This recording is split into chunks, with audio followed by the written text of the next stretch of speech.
She's illegitimate.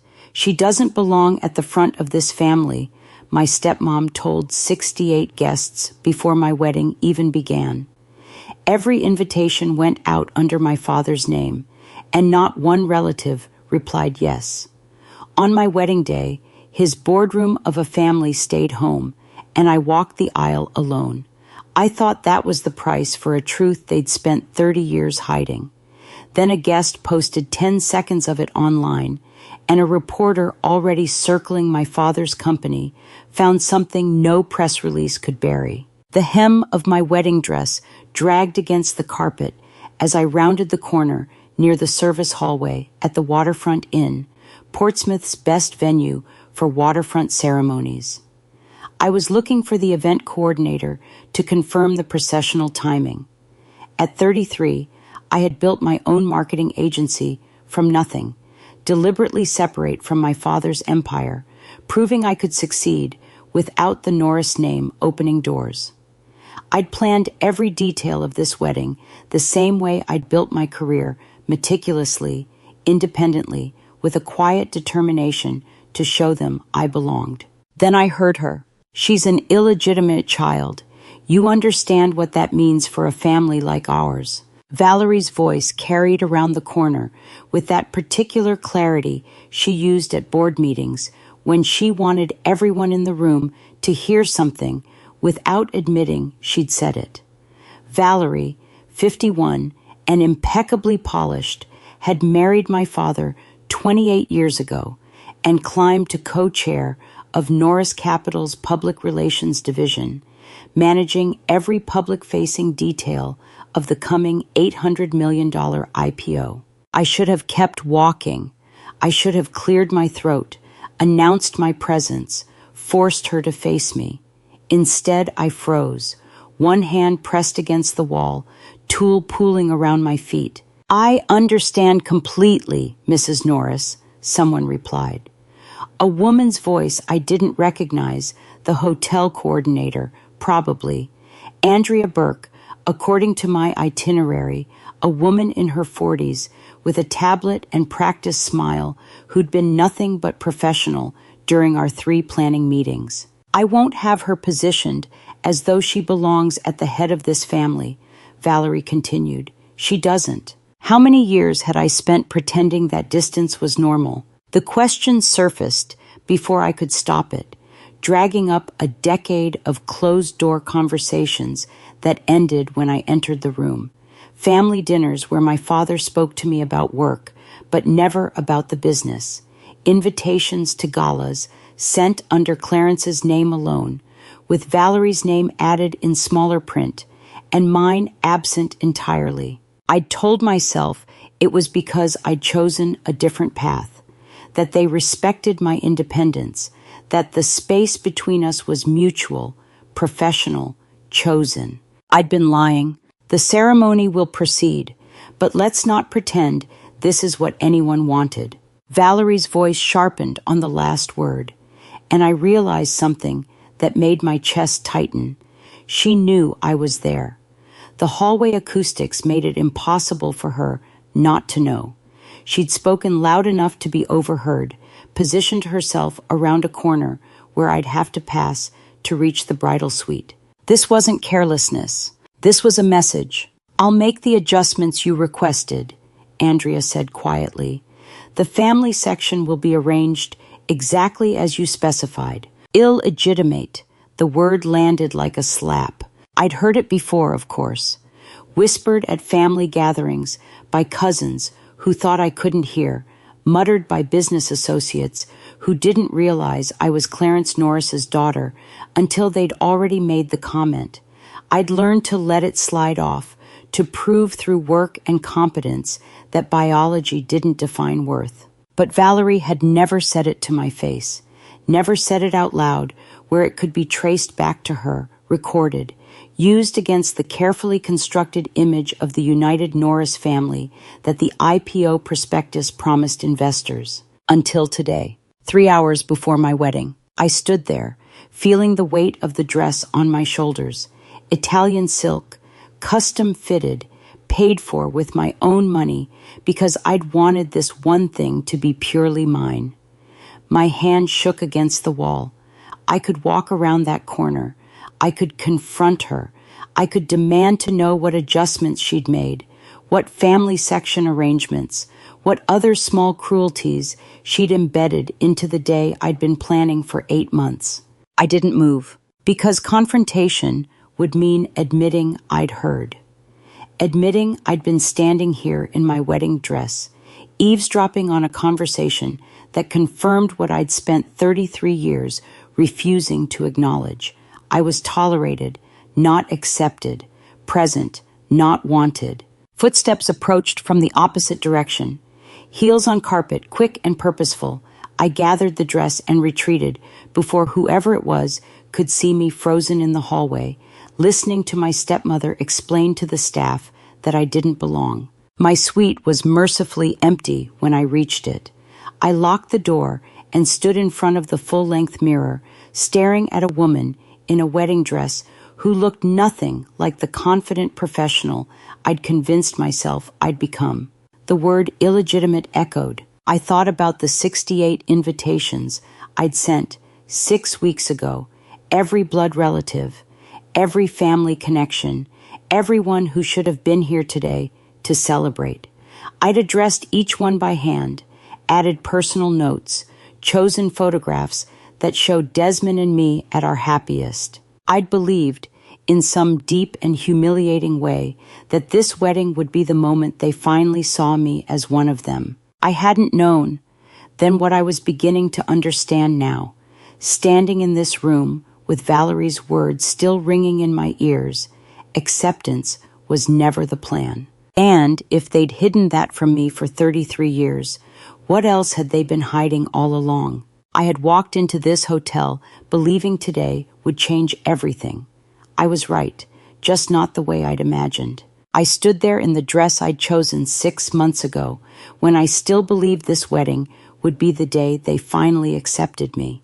The question was what else they'd been hiding all along. The first hint had been there all along. I just hadn't wanted to see it. 6 weeks earlier, I had believed in second chances. Desmond Travers, 35, worked as a county paramedic and had a reputation for staying calm when everyone else panicked. He'd pulled me from a panic attack in a hospital waiting room 2 years ago. My best friend Miriam's appendectomy, routine but terrifying, and somehow we'd ended up at a coffee shop at 2 a.m, talking about everything except medicine. He had steady hands and a steadier heart, and when he asked me to marry him on a Thursday in October, I'd said yes before he finished the question. Telling my family had been different. 68 invitations, I said, stacking the cream envelopes on my kitchen table in my loft apartment in downtown Manchester. Every aunt, uncle, cousin on my father's side. Desmond sat across from me, addressing labels in his careful paramedic handwriting, the kind that had to be legible on patient charts at 3 a.m. That's a lot of people who don't know me. They will, I said. After the wedding, they'll see us together, see that this is real, and everything will change. I looked up. He wasn't smiling. You don't need them to validate what we're building, he said quietly. I picked up another invitation, running my thumb over the embossed lettering. When I'd told Valerie about the engagement 6 months ago, she'd gone silent for a full 10 seconds on the phone. Then she'd said, "A paramedic. How practical." The word had hung there like an insult dressed as a compliment. I'd convinced myself her coldness would pass, that once she met Desmond, once they all saw how he looked at me, they'd understand. Maybe not, I said, but I want them there anyway. When had hope ever been enough to change the way they saw me? The question surfaced before I could stop it. I'd spent 33 years collecting evidence that I was good enough scholarships, awards, building my own business without my father's money or connections. I'd believed competence would eventually translate to acceptance, that if I just proved myself thoroughly enough, they'd stop treating me like a guest in my own family. Desmond reached across the table and took my hand. Then we'll invite all 68 of them, and when they show up, they'll see exactly what I see. Someone who doesn't need anyone's permission to be extraordinary. I wanted to believe him. I sealed the last envelope 3 hours later, my hand cramping from writing personal notes in each one. I'd included photos of Desmond and me at our happiest hiking in the White Mountains, laughing at a farmer's market, dancing in my kitchen to music only we could hear. I'd chosen images that said, "This is real, this is love, this matters." The invitations sat in a neat stack, ready to mail. Every single one addressed to my father's side of the family, because my mother had died when I was 12, and her family had drifted away years ago, leaving me with only the Norris name and the people who carried it. I didn't know then that 3 floors above my apartment, in the executive offices of Norris Capital, my family was already deciding what that name was worth. $800 million. That's what my family was worth on paper. My father, Clarence, 64 and sharp-suited, had built Norris Capital from a single real estate office into a conglomerate preparing to go public. The IPO roadshow was scheduled to begin in May, just weeks after my wedding, and the investment bankers had made it clear family image mattered, stability mattered, the narrative of generational wealth and unshakable values mattered. I learned this later, of course. At the time, I was sealing invitations with hope. But that same week in February, while Desmond and I were choosing between salmon and chicken for the reception dinner, Clarence and Valerie were sitting in the Norris Capital boardroom with 3 men in identical dark suits, reviewing projections. "The roadshow begins in 3 months, one of the bankers said, tapping a tablet. "Everything must be seamless. No surprises, no scandals, nothing that undermines the family stability narrative." Valerie, positioned at Clarence's right hand as always, nodded. "Our family narrative sells stability, legacy, trust. We've spent 2 years building that story for investors." "Any upcoming events we should be aware of?" another banker asked. "Family weddings, public appearances, anything that puts the Norris name in the spotlight?" Clarence glanced at Valerie.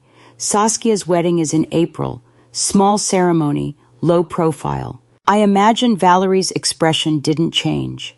She'd spent 28 years perfecting the art of looking composed while calculating 12 moves ahead.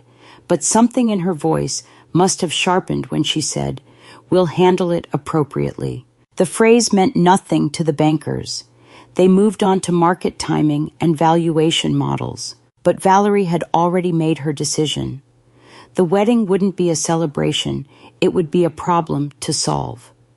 And the solution was already forming in her mind, cold and precise as the spreadsheets scattered across the boardroom table. I mailed those invitations, believing love could outweigh calculation.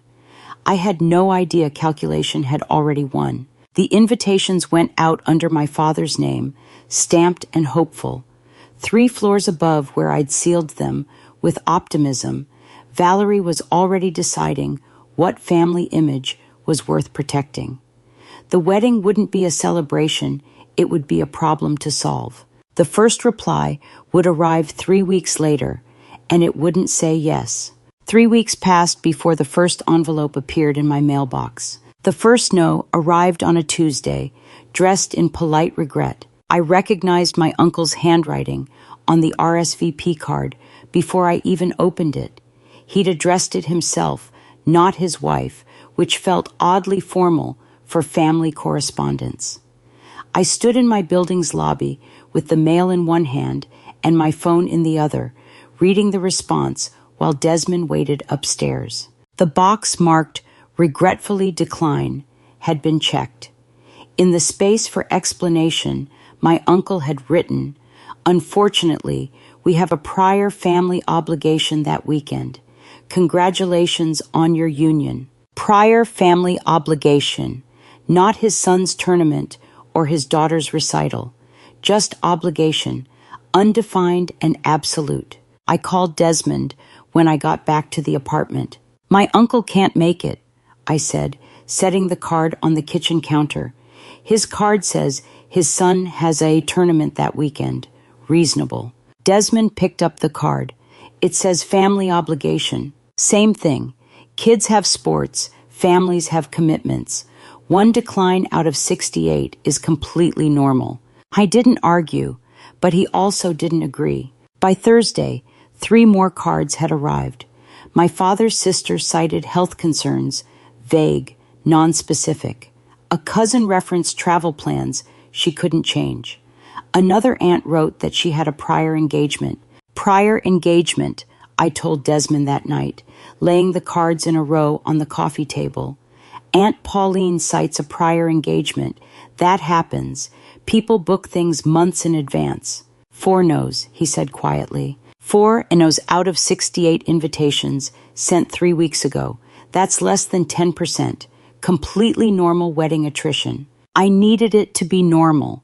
I needed these to be the usual, predictable rejections that came with any large family gathering, the elderly who couldn't travel, the busy professionals with unchangeable schedules, the perpetually flaky cousins who never showed up to anything. When had my family ever made attending my milestones a priority? The question came unbidden, dragging up a decade of birthday dinners where half the invited relatives sent last-minute regrets, graduation ceremonies where empty seats outnumbered filled ones, my business launch party where exactly 3 family members appeared, and 2 of them left early. I'd convinced myself it wasn't personal, that successful people had demanding schedules, that I was reading intention into simple logistics. By Sunday, 12 cards sat on my coffee table, 12 out of 68. Still normal, I told myself, still within the expected range of declines for any wedding. But on Monday morning, reading through the cards again while drinking coffee, I noticed something that made my hand pause mid-sip. My aunt's card said, prior family obligation. My cousin's card, the one that arrived Friday, said prior family obligation. The exact same phrase, word for word. I picked up another card. Unable to attend due to family priorities that weekend. Another, must prioritize family commitments. The language was too similar, too careful, like they'd all been given the same template and told to vary it just enough to seem independent. I was still staring at the cards when Desmond left for his shift. 12 out of 68, I said, more to myself than to him. That's normal, right? He kissed my forehead. I don't know what normal is for your family, but I know you're allowed to be upset. I wasn't upset. I was confused. There was a difference. Miriam Riddle, my best friend since college, and now a freelance photographer at 32, had watched my family dynamics for over a decade. She'd been there for the birthday parties where relatives canceled at the last minute, the holidays where I showed up to empty chairs, the slow realization that I was always slightly outside the family circle. When she arrived Tuesday evening with a hard drive full of our engagement photos to edit together, she took one look at the coffee table and went still. "What's all this?" she asked. 17 rejections by Thursday, 22 by Sunday. RSVPs, I said. People can't make it. Scheduling conflicts, you know how it is. Miriam picked up a card. Read it. Picked up another.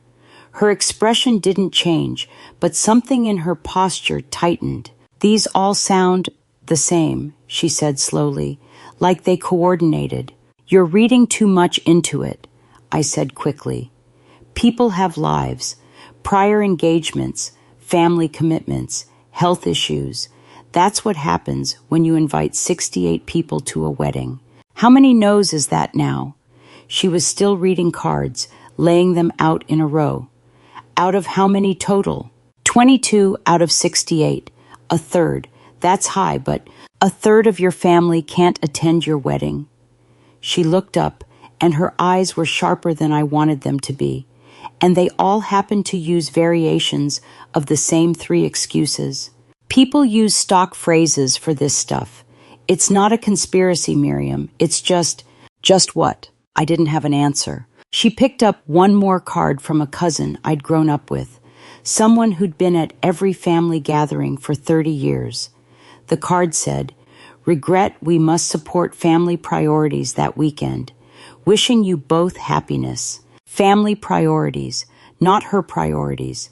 Family priorities, like there was some collective obligation I wasn't part of. Miriam set the card down carefully.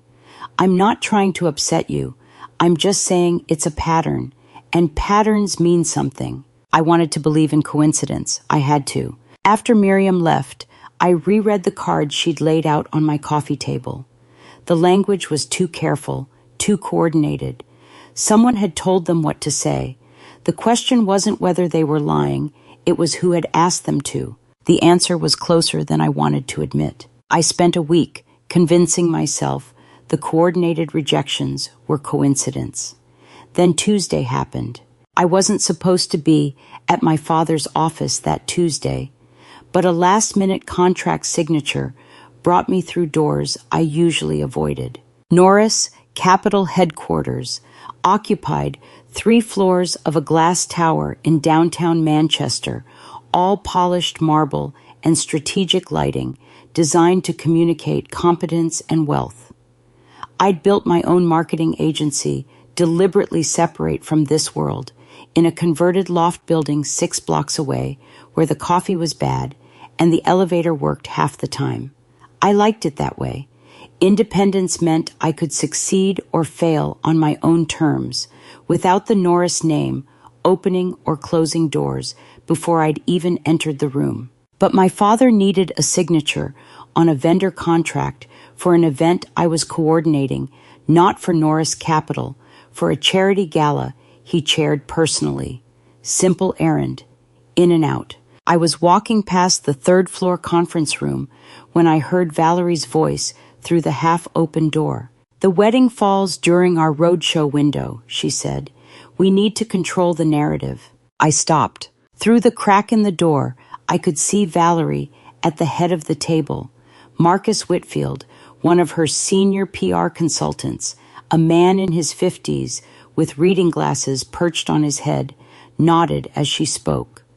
2 others I didn't recognize sat with laptops open, taking notes. "Any family exposure right now creates unnecessary risk," Valerie continued. Her voice had that clipped efficiency she used when making decisions that weren't open for debate. The prospectus sells legacy, stability, generational trust. We can't afford complications. Why would my wedding create risk for a company I deliberately stayed separate from? The question rose before I could stop it. I'd never worked for Norris Capital, never taken a salary or a title, or asked my father to leverage his connections for my business. I'd made a point of it building something that was mine alone, proving I didn't need the family empire to succeed. So why was my wedding being discussed in a strategy session about IPO optics? "I'll handle the situation personally," Valerie said. "Keep it contained." She looked up then, and our eyes met through the gap in the door. She didn't stop talking, didn't pause or acknowledge me or lower her voice. She held my gaze for 3 seconds long enough that I knew she'd seen me, known I was listening, and then turned back to her consultants as though I were a painting on the wall, noticed, irrelevant, dismissed. I walked away before anyone else could see me standing there. My father's assistant handed me the contract in his outer office. I signed it with a hand that shook slightly, returned the folder, and took the elevator down to street level without looking back. Valerie had wanted me to hear. The open door, the raised voice, the deliberate eye contact, it was the same message as the overheard conversation in the hotel hallway, just delivered earlier in the timeline. A warning. A reminder that I was a variable to be managed, not a daughter to be celebrated. I drove back to my agency and tried to focus on work. Client presentations, budget reviews, the mundane tasks that usually steadied me when family dynamics got complicated. At 3:15, my desk phone rang. "This is Saskia Norris," I said, expecting a vendor or client. "Ms. Norris, my name is Denise Morgan. I'm a business journalist with New England Business Review."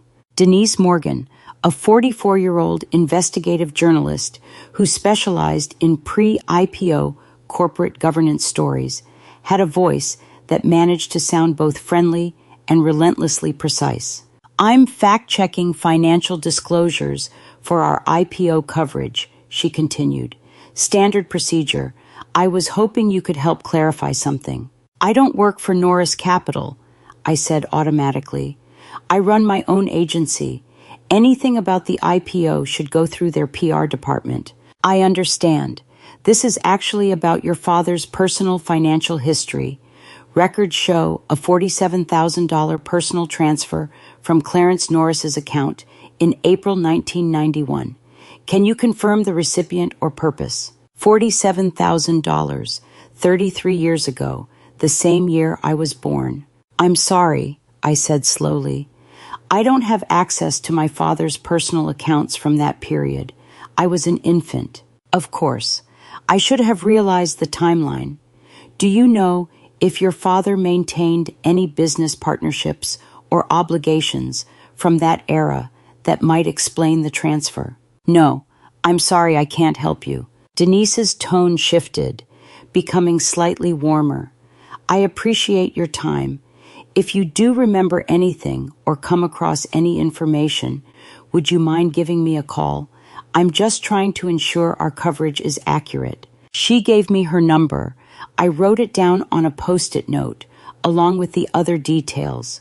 $47,000, 1991, recipient unknown.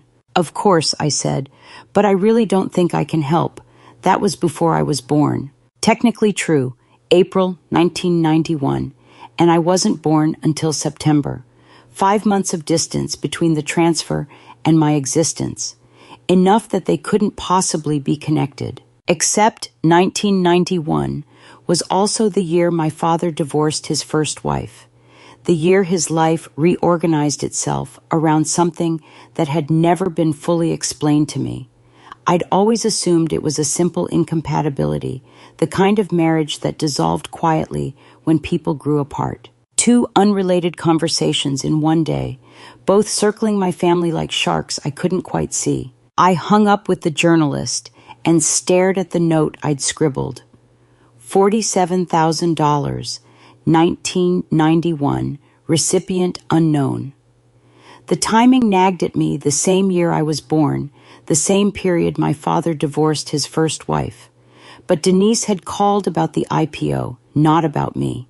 These were separate threads. They had to be. I wanted them to be separate. I tried to keep them separate. The journalist's question, the overheard strategy session, the coordinated rejections. Separate threads that couldn't possibly connect. I held on to that belief for exactly 2 weeks until the night Valerie met Desmond. The estate looked the same as it had my entire life, imposing, perfectly maintained, and utterly indifferent to whether I belonged there. My father's house sat on 5 acres in Bedford, a 20-minute drive from Manchester's business district, but a world away in atmosphere. The circular driveway, the manicured gardens, the Georgian columns that Valerie had insisted on adding during renovations 5 years ago. Everything designed to communicate wealth, stability, generational permanence. The kind of house that appeared in IPO prospectuses under the section about management character and family values. Desmond parked his 7-year-old sedan next to Valerie's Mercedes and my father's Audi. He adjusted his tie in the rearview mirror, the same navy tie he wore to court depositions when his paramedic testimony was needed for medical malpractice cases. His best tie, and it still looked modest next to the house that loomed behind us. "Ready?" he asked. "No," I said, "but we're here anyway." The dining room table seated 12, but only 4 places had been set. Valerie had chosen the formal china, the set that cost more than most people's monthly rent, the one reserved for business dinners and important guests. The message was clear. This wasn't family. This was evaluation. Dinner was roasted duck with a cherry reduction I couldn't taste. The food turned to paste in my mouth while Valerie asked questions that sounded polite until you noticed the edges. "Emergency medical work is admirable, certainly," she said, her fork pausing over asparagus she hadn't actually eaten. "But what are the long-term prospects? Career advancement, financial growth, that sort of thing?" Desmond answered calmly, the same way he'd answer a patient's family member asking about treatment plans. "The county offers good benefits and retirement. I'm considering a shift supervisor position in a few years." Shift supervisor. Valerie repeated the words as though tasting something slightly off. "I see." How many meals at this table had I endured, waiting for them to see me as family instead of complication? The question rose like bile. I'd sat in this chair for birthday dinners where conversation focused on Norris Capital milestones, holiday gatherings where business associates outnumbered blood relatives, countless Sunday brunches where I learned to make myself small and undemanding because that was how you earned your place at the table. "Desmond runs a team of 8 paramedics," I said. "He trains new hires and coordinates with 3 hospital emergency departments. Leadership isn't just about titles." Valerie smiled. "Of course not. I'm simply trying to understand the full picture." She turned back to Desmond. "You understand we're preparing to go public. Family associations matter to institutional investors. They want to know the people behind the prospectus represent stability, legacy, appropriate partnerships." There it was, the thing she'd been circling since the first course. "I'm sure you understand the optics, Desmond," she continued, her voice soft and perfectly reasonable. "A family like ours has certain expectations. We're not saying your work isn't valuable. It absolutely is. We're simply acknowledging that when one joins a family at this level, there are considerations beyond personal affection." She said optics like my marriage was a press release. I set down my fork carefully, the china clicking against the table louder than I'd intended. "Valerie, I don't think the market projections for Q2 look favorable," my father said suddenly, his first words in 20 minutes beyond pleasantries about the weather. He addressed this to Valerie, not to me, not to Desmond. "We should discuss them tomorrow. The investment committee meets at 9. Valerie accepted the subject change with practiced grace. "Of course, Marcus sent the updated deck this afternoon." And just like that, Desmond's interrogation was over.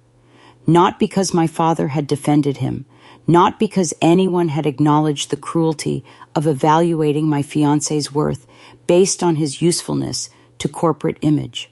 The conversation ended because Clarence decided it had served its purpose. Dessert arrived some elaborate chocolate construction that probably cost more than Desmond's monthly car payment. I watched my father cut into it with surgical precision, his expression neutral, his attention focused on the plate in front of him like it required all his concentration.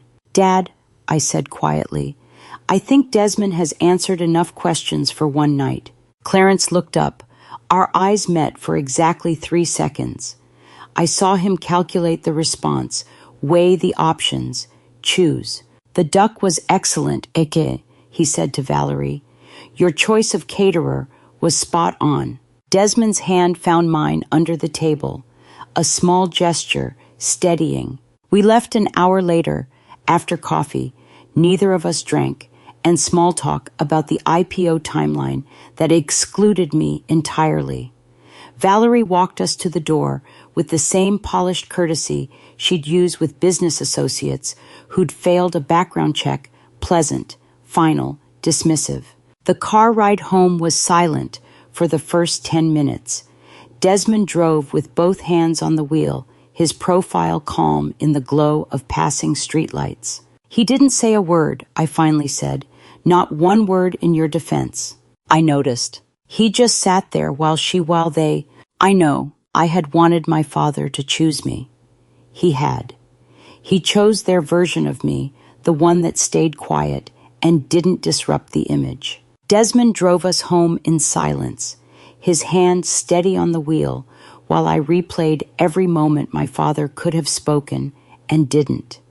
I'd spent 33 years believing his distance was circumstantial, that underneath he wanted to protect me.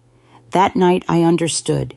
His silence was the protection protecting Valerie, protecting the company, protecting everything except me. The RSVPs were still coming in, and the pattern Miriam noticed was about to become undeniable. The RSVP deadline arrived 1 week after that dinner, and by then I'd stopped hoping for surprises. I refreshed the RSVP page 17 times before noon on the day the deadline closed. The online form I'd created tracked responses in real time, names alphabetically listed, acceptance or regret marked in green or red, optional personal message field that almost everyone had left blank. I'd designed it myself, thinking it would be easier for busy relatives to respond digitally rather than mail physical cards.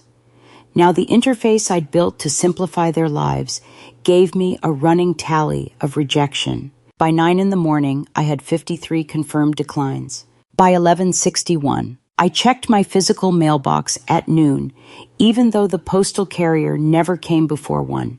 Nothing but catalogs and a reminder about recycling pickup schedules. Back upstairs, I refreshed the page again. 63. The mail arrived at 1:15. I heard the slot clang in the building lobby and took the stairs 2 at a time instead of waiting for the elevator. 3 more RSVP cards, all with the same checked box, regretfully decline. 66. What kind of power does it take to convince 68 people to say no to a wedding invitation? The question had been circling for weeks, but standing in my apartment at 3 p.m, watching the counter tick up to 67, it stopped being rhetorical. This was power I'd underestimated my entire life. The kind that moved through family networks like electricity through wiring, invisible but undeniable. I made coffee I didn't drink, answered work emails I barely read, refreshed the page every 7 minutes, then every 5, then every 2. At 4:45, the final response loaded. Robert Ashford. My father's oldest friend from Yale, the man who'd taught me to play chess when I was 7, who'd sent me a leather-bound copy of Marcus Aurelius when I graduated college with a note about building something meaningful. He'd been at every major Norris family event for 40 years. If anyone would break ranks, would risk Clarence's disapproval to support his daughter's wedding, it would be Uncle Robert. Regretfully decline. Prior commitment. Warmest wishes. I sat on my couch and stared at the laptop screen until the numbers blurred. 68 invitations sent. 68 rejections received. 0 acceptances. 0. The number sat on my screen like a verdict. Miriam arrived at 6 without calling first. She must have known somehow that today was the deadline. She took one look at my face and set down the takeout containers she'd brought. How many? She asked quietly. All of them. All? She moved to where she could see my laptop. The spreadsheet was still open, red highlighting every row. Saskia, all 68? The last one just came in. My father's oldest friend. No. She sat down slowly next to me. Not one yes, not one maybe, not one person who didn't respond. Not one. This doesn't happen by accident, she said, her voice harder than I'd ever heard it. Someone organized this. I knew. I'd known since Valerie's deliberate eye contact through that conference room door, since my father's calculated silence at the dinner table, since the first batch of identical rejection language arrived. But knowing and accepting are different countries, and I'd been living in the border zone between them for weeks. Miriam stayed while I cycled through the stages I'd been delaying. Anger first, hot and sharp and useless, then hurt so deep it felt physical, like something vital had been removed from my chest cavity. Then disbelief, even though the numbers were right there, even though the pattern was undeniable. Someone convinced all of them, I said finally, every single one. Your father? Maybe. Or Valerie. Or both. I closed the laptop. It doesn't matter who made the calls. What matters is 68 people chose to listen. Miriam didn't offer platitudes about them not being worth it, or me being better off without them. She just sat there, solid and present, while I processed what it meant to be systematically erased from your own family history. Then something shifted. The hurt was still there. I suspected it always would be, but underneath it, something harder crystallized, a need to know, not to guess or infer or rationalize, but to know with certainty who had orchestrated this and why. I opened my phone and scrolled through contacts, looking for the person most likely to tell me the truth. Clarence would deny or deflect. Valerie would smile and lie. My cousins had made their positions clear through silence. But there was someone who'd always seemed slightly uncomfortable at family gatherings, who'd married into the Norris name, but never quite absorbed its ruthlessness. Irene Gallagher. Married to my father's brother for 40 years, retired teacher, the woman who'd sent thoughtful birthday cards even when everyone else forgot. If anyone retained enough humanity to tell me what happened, it would be Irene. You don't have to call anyone tonight, Miriam said, watching me scroll. Give yourself time to... No, I need to know now, before I lose my nerve. I had wanted to believe in scheduling conflicts and coincidence. The numbers made belief impossible. 68 rejections wasn't random. It wasn't even probable. Statistically, impossibly, perfectly coordinated, someone had managed this outcome with the precision of a military operation. And I needed to know who had enough power over my family to make 68 people say no in unison. My finger hovered over Irene Gallagher's name in my contacts. She'd married into the family 40 years ago, long enough to know where the bodies were buried, but perhaps still separate enough to tell me the truth. One call, and I'd know exactly who decided I didn't deserve witnesses at my own wedding. I pressed dial before I could change my mind. The phone rang twice before Irene answered, and I could hear the fear in her hello.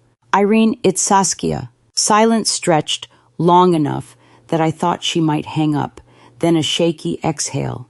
I know, she said quietly. I saw the deadline passed. I'm so sorry, sweetheart. You need to know.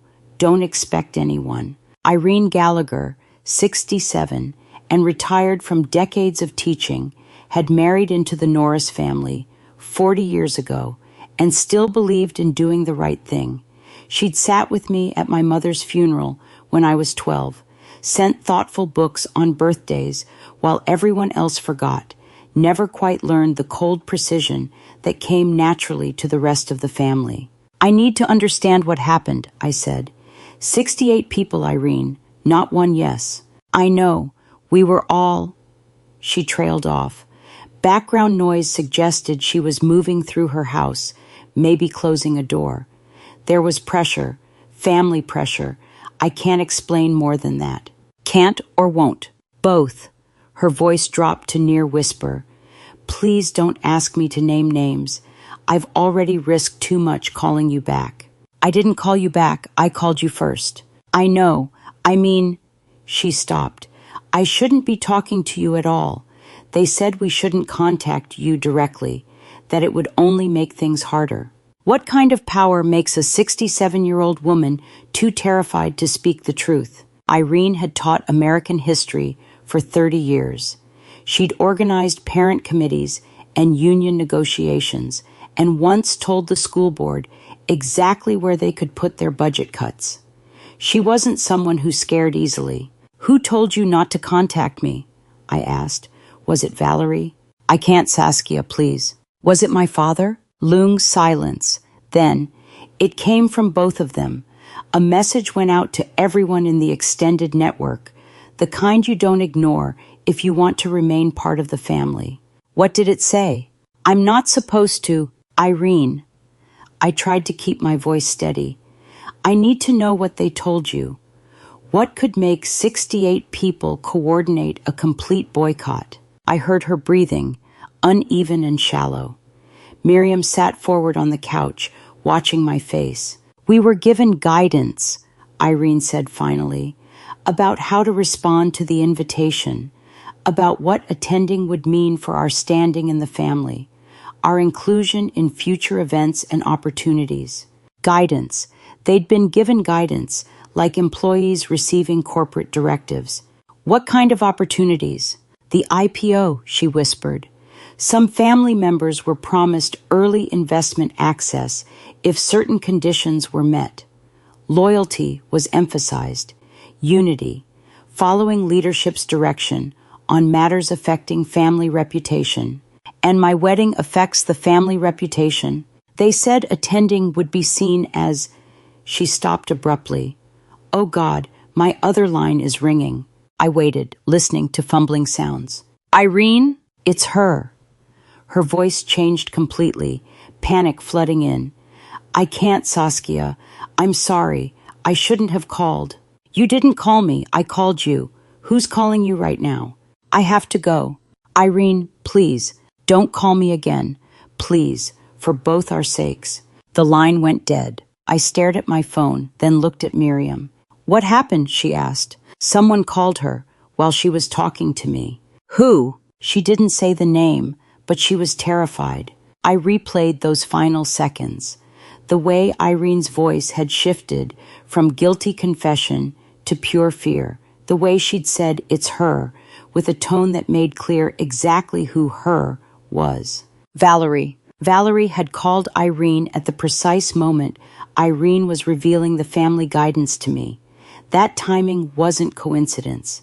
Either someone had told Valerie I was making calls, or Valerie was monitoring communications closely enough to know the instant someone broke ranks. The line went dead, and I sat holding my phone, realizing the conspiracy was even more controlled than I'd imagined. She said they were given guidance, I told Miriam, all 68 of them, instructions on how to respond to my invitation, promises about IPO investment access if they demonstrated loyalty, consequences if they didn't. That's not family politics.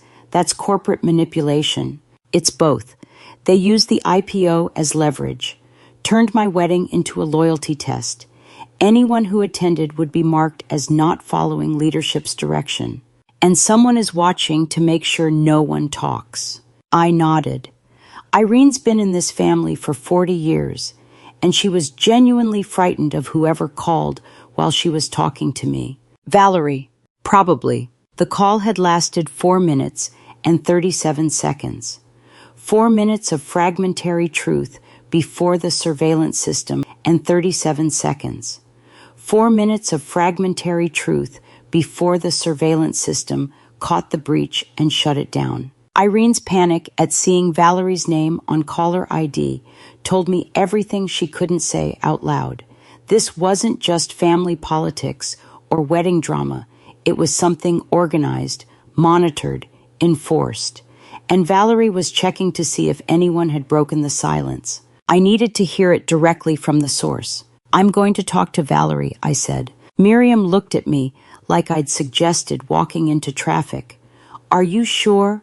No. But Irene can't tell me the truth because she's being monitored. My father won't because he's complicit. If I want answers, I have to go to the person who orchestrated this. When? I checked the calendar on my phone. 6 days until the wedding. Tomorrow, I said, before I lose my nerve. Tomorrow never came. Irene called back 6 hours later, long after I'd given up on sleep. When my phone rang at 11:30 on a Tuesday night, I knew before answering that Irene had decided to tell me everything. Saskia. Her voice sounded different this time. not terrified, resolved, like someone who'd made peace with consequences. I need to tell you what happened, all of it. I sat up in bed, pulling the covers around me against the chill.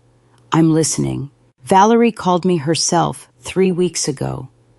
Irene spoke quickly now, like she'd been rehearsing.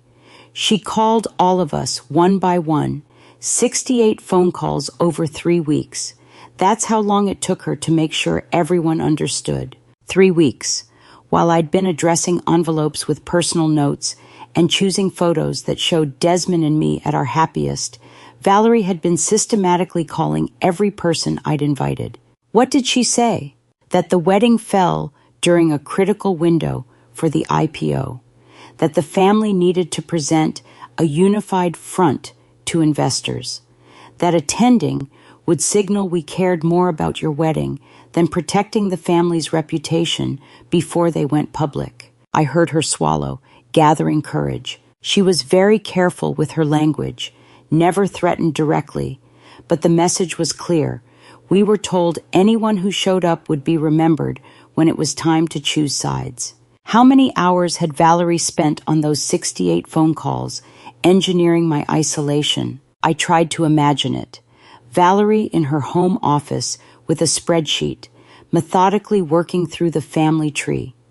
Calling my father's college roommate, then his sister, then second cousins I'd invited out of courtesy. Each conversation calibrated, tailored, precise. She'd been running a campaign while I'd been planning a celebration. She called everyone individually, I asked. Not a group message, not an email, 68 separate phone calls. Yes, she said that showed how seriously she took family unity, that if she was willing to spend that much time ensuring everyone understood the stakes, the least we could do was respect her judgment. Her judgment. About you, about Desmond. Irene's voice cracked slightly.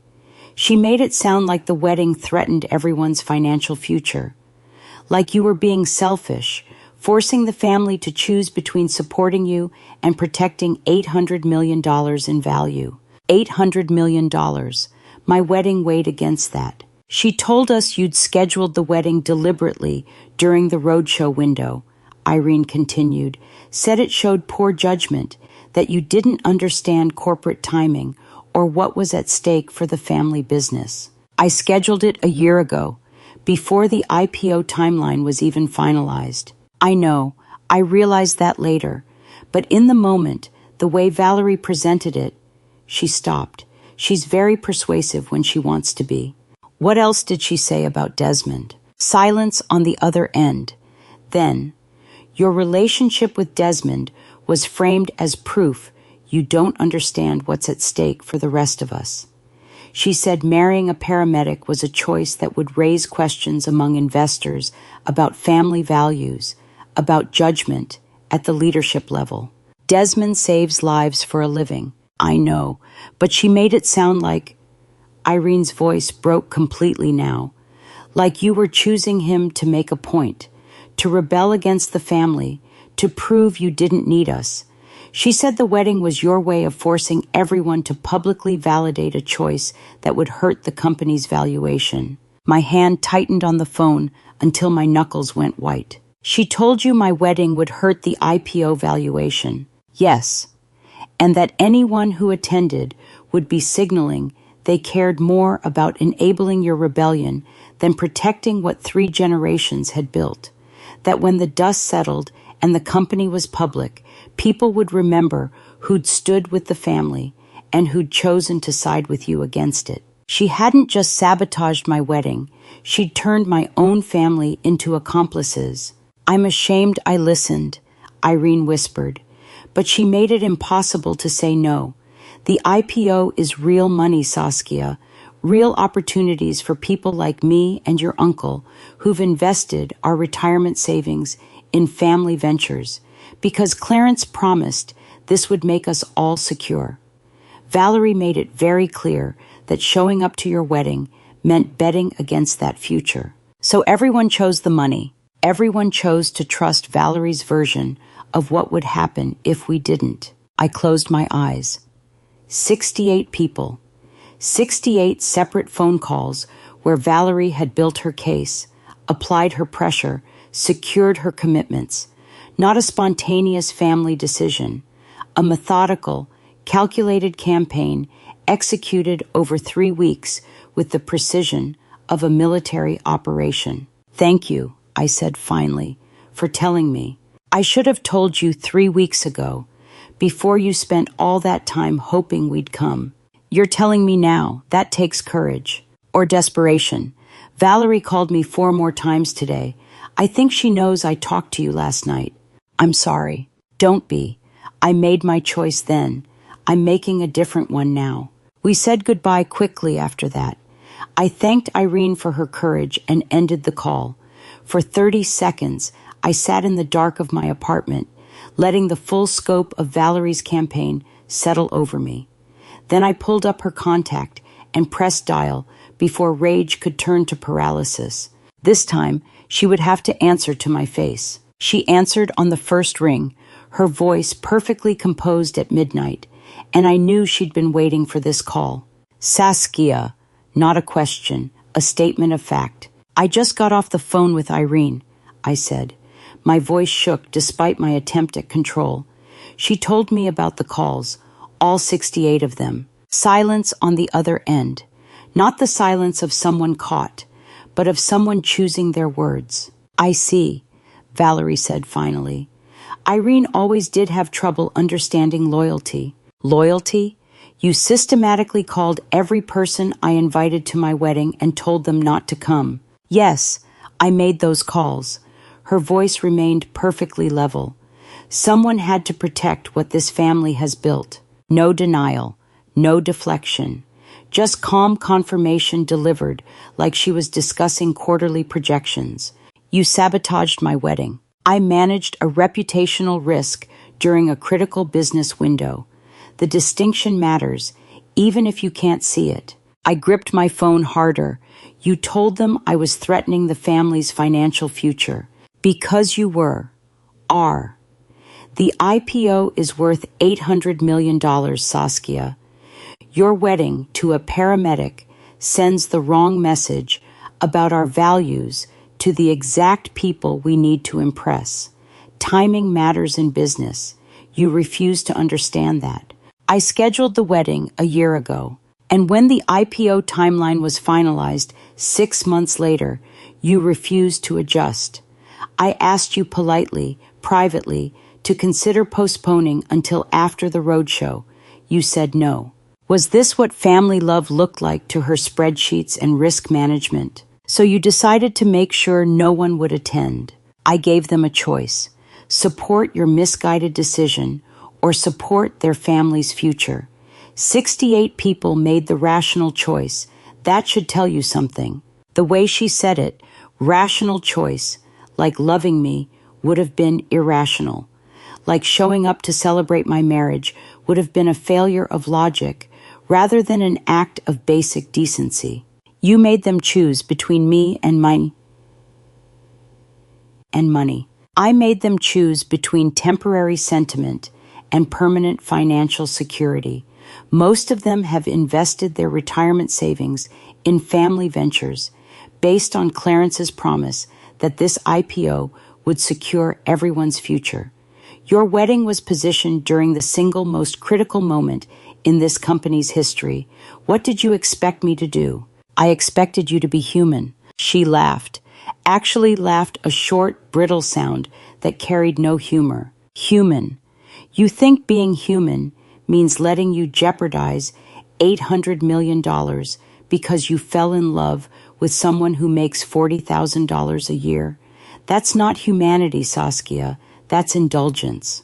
Desmond made more than that, but the number wasn't the point. The contempt was. You told them Desmond made me selfish, that marrying him proved I don't understand what matters. You don't. If you did, you would have postponed. 1 year. That's all I asked. Marry him after the IPO closes, after the roadshow, after we've secured the valuation. But you insisted on April 20th, right in the middle of investor meetings, And yes, that is selfish. She called me selfish for wanting a wedding. I didn't know the exact roadshow dates when I set the date, I said, hearing my voice rise. And even if I had, it's my wedding, Valerie. My life, not a line item in your PR strategy. Everything is a line item when your family is going public. You know that. You've always known that. You just chose to pretend otherwise because it suited you. I chose to build a life separate from Norris Capital. I chose independence. And I respected that choice until it started affecting the rest of us. Your wedding doesn't exist in a vacuum, Saskia. When you marry beneath your family's station during an IPO roadshow, it becomes everyone's problem. Beneath my station. She said it like it was obvious, like Desmond's worth could be measured in salary figures and investor impressions. You forced me to choose between you and this family's reputation, Valerie continued, her voice hardening. I chose the family. If you cared about anyone but yourself, you would have postponed until after the roadshow, but you didn't. So I protected what mattered. I mattered. You matter less than $800 million. That's not cruelty. That's mathematics. The words landed like ice water, not angry, not defensive, just stated as fact, the way you'd explain gravity or basic accounting principles. If you wanted to be part of this family's future, she said, you should have acted like it. Instead, you chose to make a spectacle of yourself at the worst possible time. Don't blame me for the consequences of your choices. The consequence was 68 coordinated rejections. The consequence was clarity about whose priorities align with the family's and whose don't.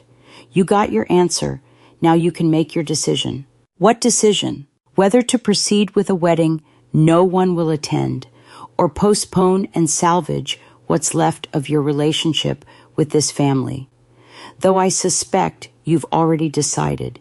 You called me at midnight to yell, not to listen. This conversation is over, she said before I could respond. Make whatever decision you need to make, but don't call me again expecting sympathy for problems you created. I had wanted her to deny it, to be caught, to show some crack of guilt. Instead, she'd owned every word. The line went dead in my hand.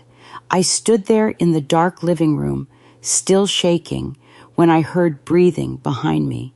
Desmond was standing in the bedroom doorway, in sweatpants and an old t-shirt, face unreadable. He'd heard everything. For the first time since this started, I didn't know what to say to him. He crossed the room without saying a word and took the phone from my hand. I stood there frozen, still shaking from Valerie's voice, from her mathematics and spreadsheets and casual dismissal of my worth. Desmond set the phone on the coffee table and guided me to the couch with gentle pressure on my elbow.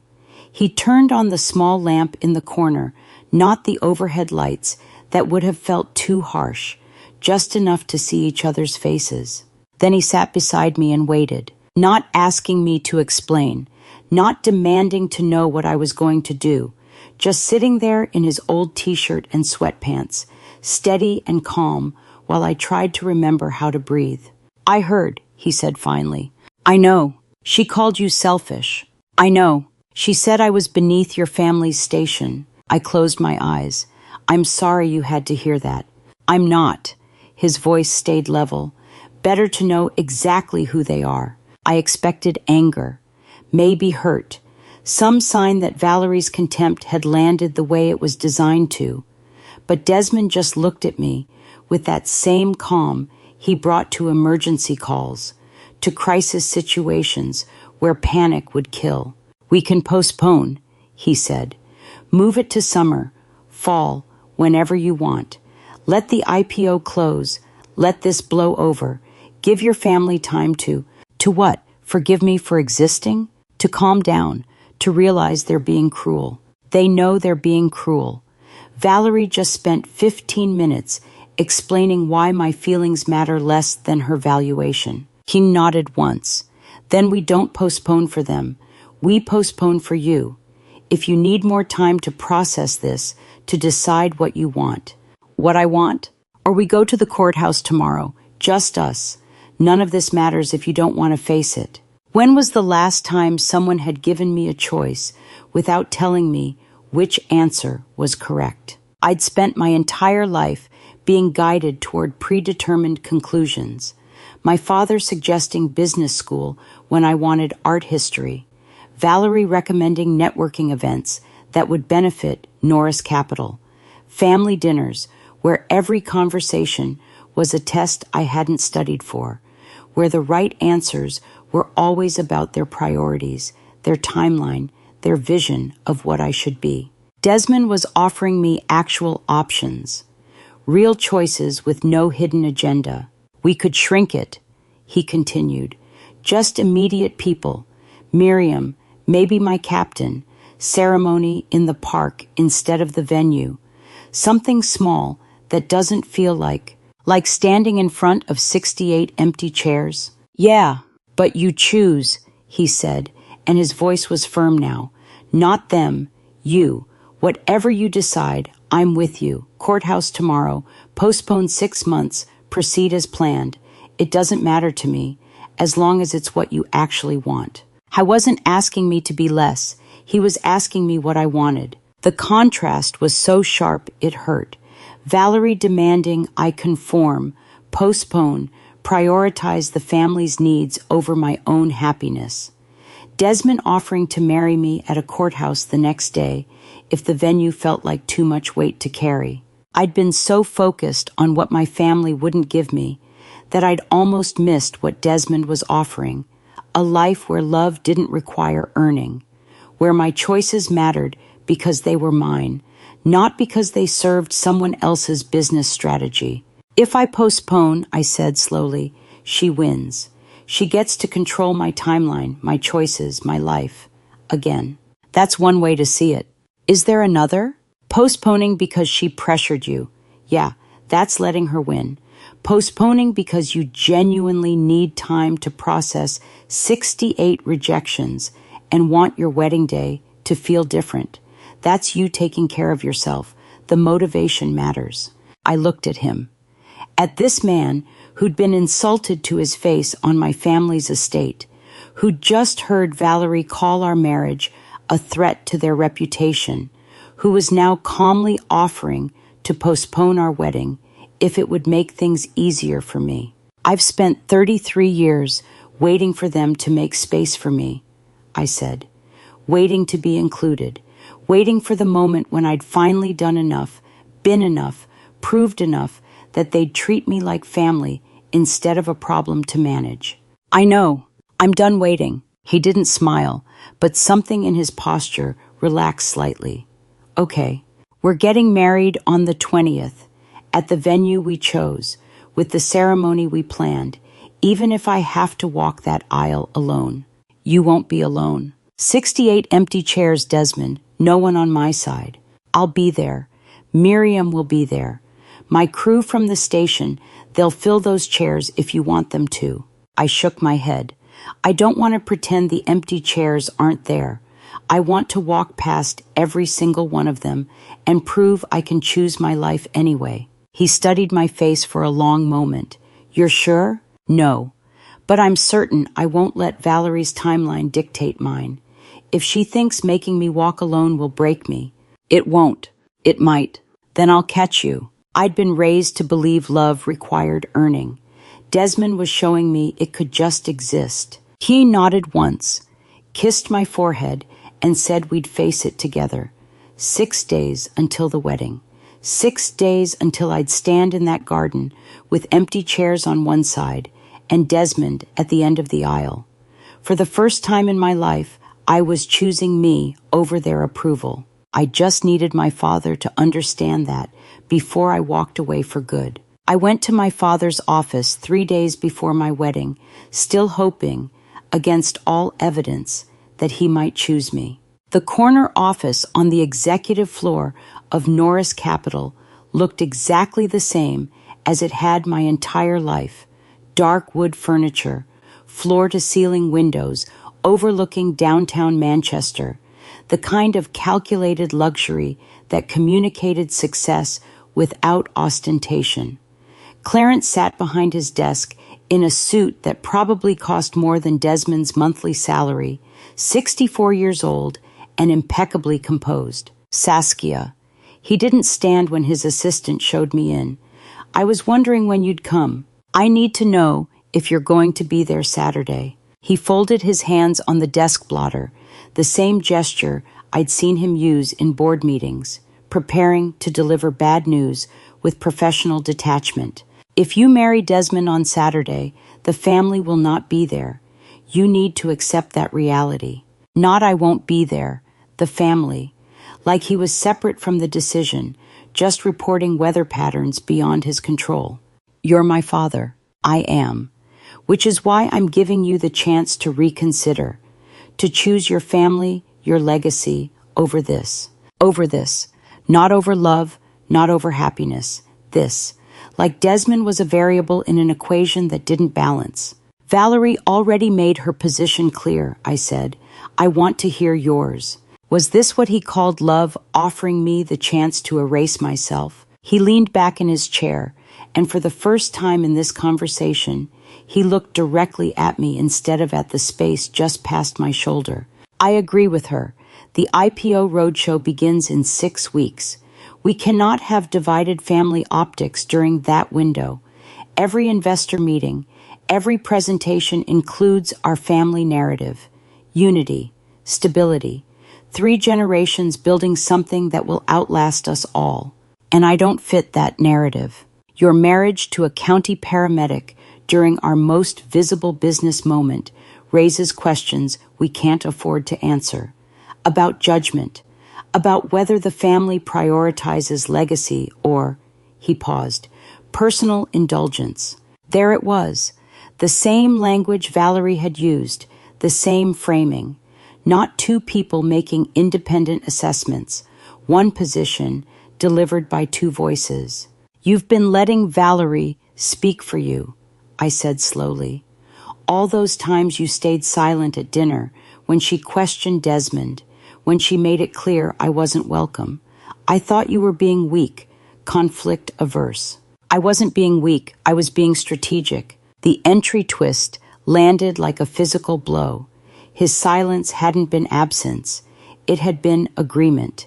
Every dinner where he'd changed the subject, every phone call where he'd let Valerie handle family coordination, every moment I'd waited for him to defend me, he'd been choosing, actively, deliberately.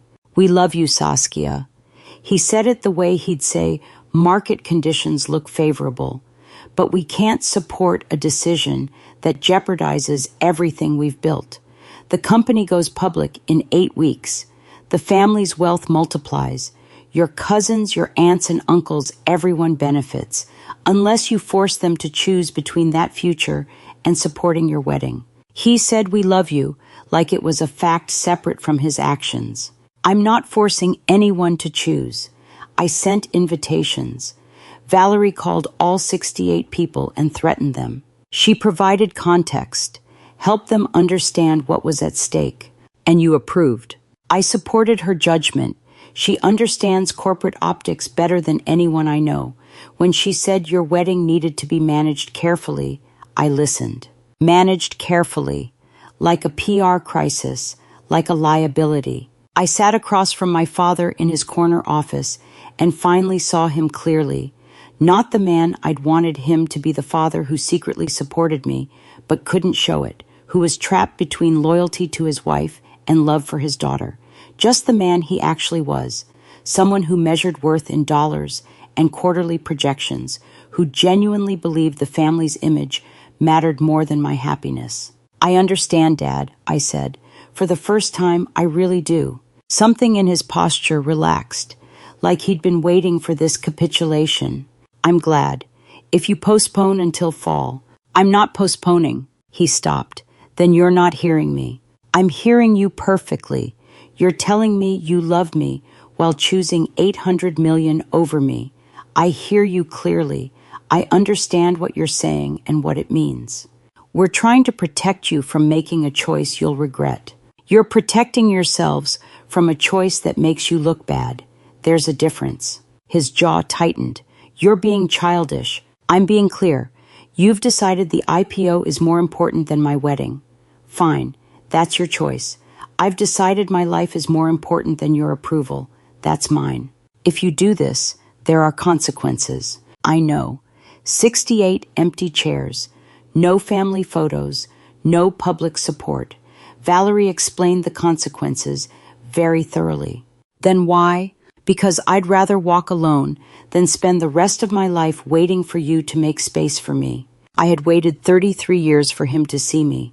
Now I saw him instead. He stood then, hands flat on the desk. You're making a mistake. Maybe, but it's mine to make.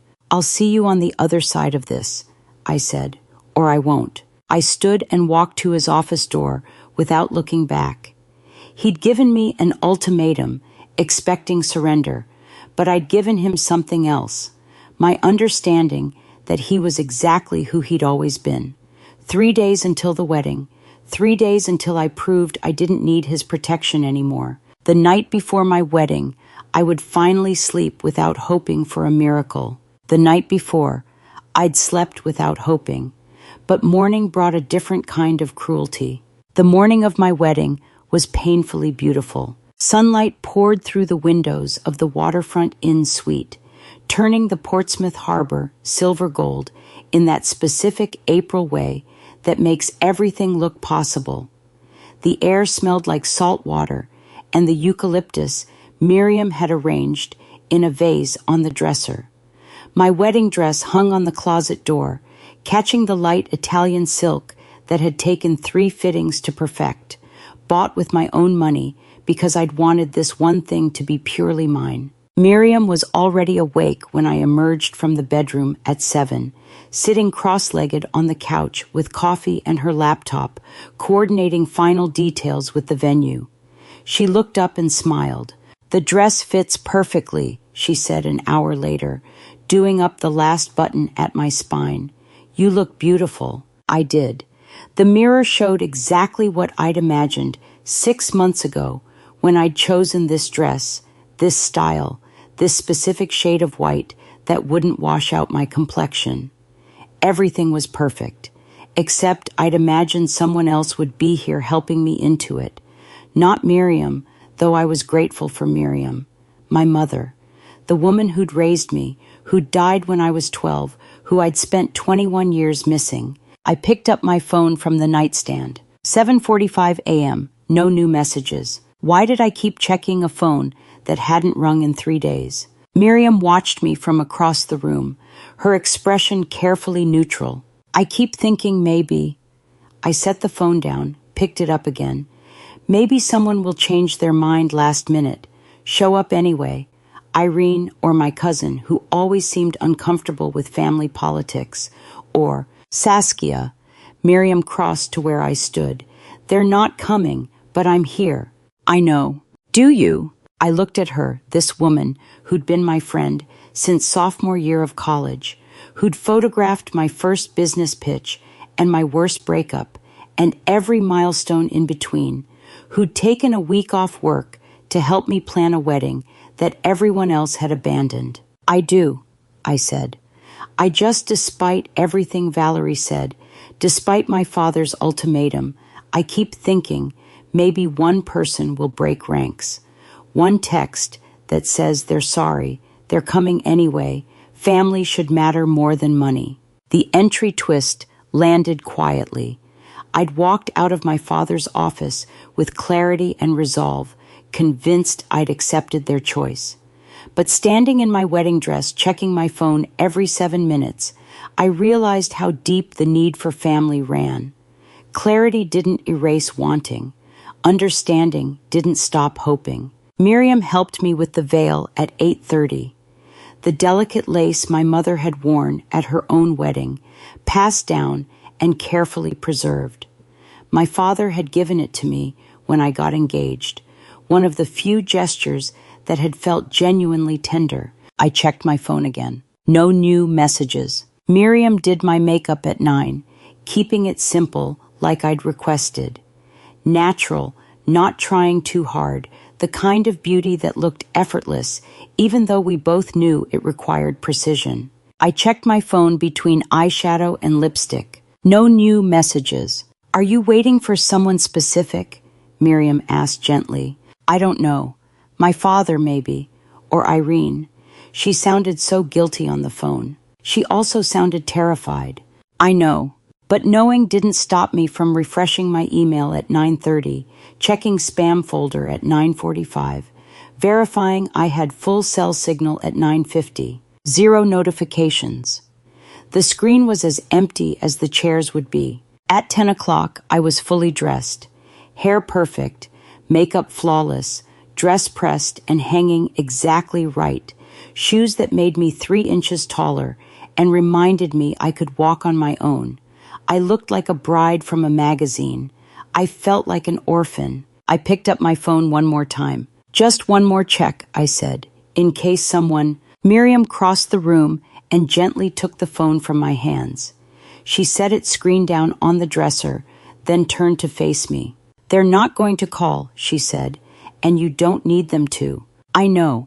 I wanted to give them one last chance to surprise me. They had 3 days, 3 weeks, 6 months." Her voice was kind but firm. "You gave them every chance. They chose. Now you get to choose too." I stared at the phone, lying face down on the dresser. My last connection to the possibility that someone might break ranks, might prioritize me over Valerie's campaign. Miriam taking it away wasn't cruelty. It was mercy. The moment I stopped waiting for rescue and accepted I was walking forward alone. "The car's waiting downstairs," Miriam said. "It's time to go." I looked at myself in the full-length mirror one last time. Bride without family, daughter without witnesses, woman who'd spent 33 years waiting for them to make space for her. I'd spent 33 years wanting to belong to them. Today, I'd prove I could belong to myself. Miriam handed me my bouquet white roses and eucalyptus, exactly what I'd chosen in February when I still believed this day would look different. The flowers were perfect, the dress was perfect, the morning was perfect, everything except the guest list. "Ready?" Miriam asked. "No," I said, "but let's go anyway." The car was waiting downstairs. In 30 minutes, I'd see those empty chairs for real, and there would be no more checking my phone, no more hoping. This was it. The garden was 10 minutes away. The car ride took 8 minutes. I counted everyone. The empty chairs weren't abstract anymore. The driver pulled up to Riverwalk Garden Pavilion at 11:45, exactly on schedule. Through the window, I could see white tent poles, flower arrangements I'd chosen in March. The arbor Desmond and I had picked because it reminded us of the hiking trail where he'd proposed. Everything looked exactly like the photos from the venue brochure, except for the seating. I stepped out of the car and Miriam steadied my elbow. The pavilion sat on a gentle slope overlooking the Piscataqua River, surrounded by gardens just starting to bloom in late April color. The ceremony space had been set up under an open-sided tent, white chairs arranged in neat rows, facing an arbor draped in the same eucalyptus and roses I'd carried in my bouquet. Desmond's side was filling with people. Paramedics and firefighters in their dress uniforms, a few nurses I recognized from the hospital where he worked, neighbors from his apartment building. Maybe 30 people total, talking quietly, finding seats, the normal pre-ceremony bustle. My side was 17 rows of empty white chairs. The venue coordinator had followed my seating chart exactly. 68 chairs arranged in careful rows with an aisle down the center, every seat marked with a small card showing a family name I recognized. Uncle Robert, Aunt Pauline, my father's college roommate, cousins I'd grown up with, second cousins I'd invited out of courtesy, family friends who'd known me since childhood. All the names were there, none of the people. How do you walk past 68 empty chairs without breaking? How many chairs did they set up on your side? I asked Miriam, though I already knew. 68, she said quietly, one for each invitation you sent. I'd requested that number in February, imagining them filled. The venue staff had followed my instructions perfectly, not knowing that every single guest had declined. Or maybe they'd known, maybe the coordinator had seen the final count and set up every chair anyway, because that's what the contract specified. Either way, the effect was the same: architectural proof of abandonment, a monument to absence. I can't look at them, I said. If I look at them, I won't be able to walk. Then don't look at them, Miriam said. Look at Desmond. She guided me past the lawn, around the side of the pavilion, to the small preparation room where brides waited before the processional. The room had windows overlooking the ceremony space, and through them I watched Desmond's guests continue arriving. An older woman, who must have been a neighbor, laughing with someone about parking. 3 firefighters comparing their dress uniform ties. Normal wedding chatter, the kind I'd imagined hearing from my own guests. Desmond's side, full of life and warmth and people who'd chosen to show up. My side, geometric precision of empty seating. One side full of life, one side full of absence. At 11:50, Desmond appeared in the doorway. He looked at me in my dress, and his expression shifted something between awe and concern. You look, he stopped. I don't have words for how you look. Thank you. We can still leave, he said, and I heard how much he meant it. Drive to the courthouse, get married with just the judge and Miriam as witnesses. None of this matters except us. I looked past him at the empty chairs, visible through the window. It matters, I said, not because I need them here, because I need to prove I don't. He studied my face for a long moment.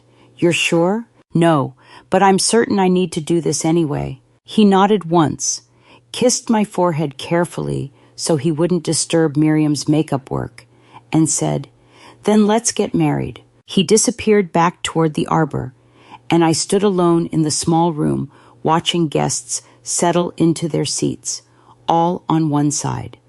Like the wedding was listing, unbalanced, missing its counterweight. Miriam adjusted my veil one last time. Ready? She asked. I don't think anyone's ever ready to walk past 68 empty chairs in a wedding dress. Probably not, but you're doing it anyway. Outside, I heard the string quartet shift into the processional music. The cue I'd been waiting for and dreading. The moment that would make this real, visible, undeniable. In February, I'd imagined walking down that aisle with my father's arm steady under mine, both sides of the seating full, everyone I loved watching me marry the man I'd chosen. That version of today had died somewhere between the first rejection card and Valerie's midnight phone call. This version, the one where I walked alone past architectural proof that my family valued money over me, this was what remained. But standing there, listening to the music swell, watching Desmond take his position at the arbor, seeing Miriam's fierce expression as she prepared to walk ahead of me down that aisle, something shifted. The music started, and I realized I'd been wrong. This wasn't their rejection of me. This was my declaration of independence from them. Every empty chair was a choice I'd made, not to bend, not to postpone, not to erase myself to make their lives easier. I'd sent 68 invitations, knowing Valerie had called them all. I'd set the date for April 20th, knowing it fell during their roadshow window. I'd chosen this specific moment to stand in front of witnesses, Desmond's witnesses, the only ones that mattered, and prove I didn't need their approval to build my life. The processional music swelled through the garden, the cue I'd been waiting for and dreading. Miriam squeezed my hand once, then stepped back to let me walk alone. Through the doorway, I could see the aisle, the empty rows, Desmond waiting at the end. One step, and everyone would see what my family had done. I took the step. I took the first step alone. The stone path felt solid under my heels, despite everything else feeling uncertain. Sunlight filtered through the arbor ahead, catching on Desmond's face as he watched me appear in the doorway. The processional music swelled the string arrangement I'd chosen months ago, back when I'd imagined my father's arm steady under mine. I walked without it. Left side, 17 rows of empty white chairs, each one marked with a family name that should have been there. Right side, Desmond's colleagues and friends turning to watch, their faces a mix of warmth and something that looked like surprise. Don't look at the empty chairs. Don't look. Don't. I looked. I couldn't help it. My eyes tracked across the vacant rows, seeing exactly where each person should have been sitting. Front row left, my father. Second row, his sister and her husband. Third row, the cousins I'd grown up with, the ones who used to include me in summer gatherings before Valerie started orchestrating who got invited to what. Every chair empty, every absence deliberate. My footsteps sounded too loud against the stone, like each step was announcing itself. I heard someone on Desmond's side take a quiet breath, not quite a gasp, but close. The kind of sound you make when you're trying not to react to something shocking. Everyone can see. Everyone knows what they did. How many brides walk their own aisle without anyone to give them away? The thought came unbidden. I'd been to maybe 20 weddings in my life, and every single one had featured the traditional walk, father and daughter, or mother and daughter, or both parents, flanking the bride like bookends. Someone always gave the bride away, literally handing her from one family to another. No one was handing me anywhere. I was walking myself. Keep walking. Just keep walking. The dress hem brushed against my ankles with each step. I could smell the eucalyptus from my bouquet mixing with the garden's late April blooms, lilac and early roses, the scents I'd specifically requested because they reminded me of my mother's garden when I was small. Desmond stood at the altar in his suit, hands clasped in front of him, eyes locked on my face, not looking at the empty chairs, not scanning the crowd to see who'd come and who hadn't, just watching me walk toward him like I was the only person in the garden. I was maybe 10 rows away when I noticed the shift in how people were looking at me. Not pity, not the sad, uncomfortable expressions you'd expect when watching someone publicly abandoned by their entire family. The faces on Desmond's side showed something sharper judgment, but not aimed at me. One of the firefighters shook his head slightly, jaw tight. An older woman I didn't recognize had tears on her cheeks, but her expression was angry. They weren't feeling sorry for me. They were angry at my family.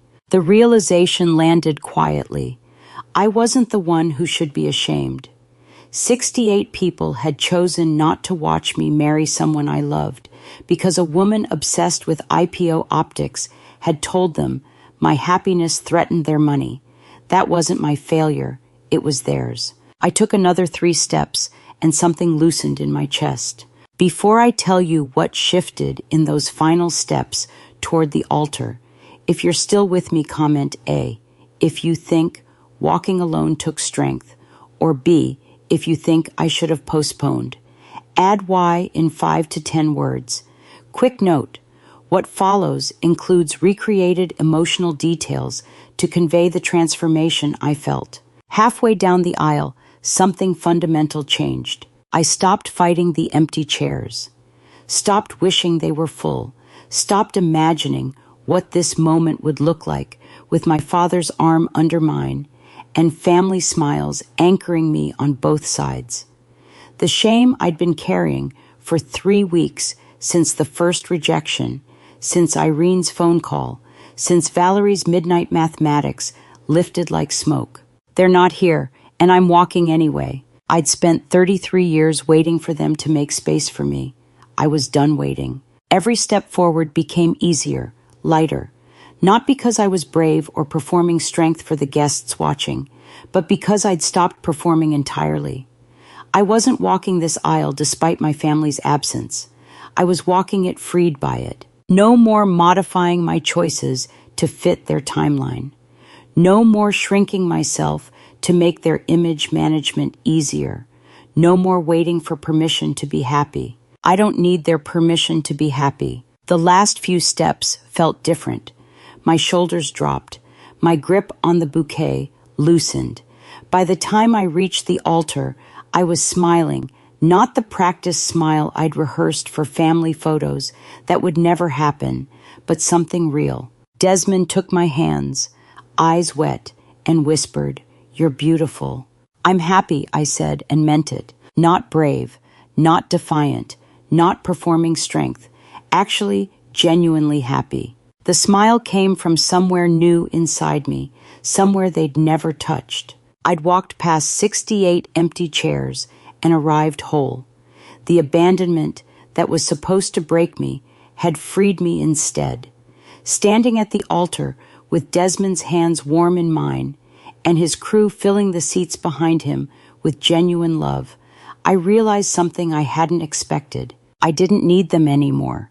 Not their approval, not their presence, not their version of what my life should look like. I'd built something better without their help. I'd chosen someone who chose me back, unconditionally, without spreadsheets or risk assessments. Desmond took my hands at the altar, eyes wet, and I realized something I hadn't expected. I was happy, not brave, not defiant, not performing strength for an audience. Actually genuinely happy. The empty chairs didn't matter anymore because I'd walked past them and arrived whole.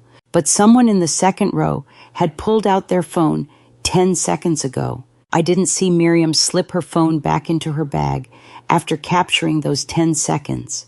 I was too focused on Desmond's face, on the vows, on the strange lightness I felt standing before witnesses who'd actually chosen to be there. The string quartet had been replaced by a playlist Desmond curated 3 months ago, and I didn't recognize a single face at the bar except they were all smiling at me. The reception hall overlooked Portsmouth Harbor, salt air mixing with vanilla wedding cake when servers opened the terrace doors.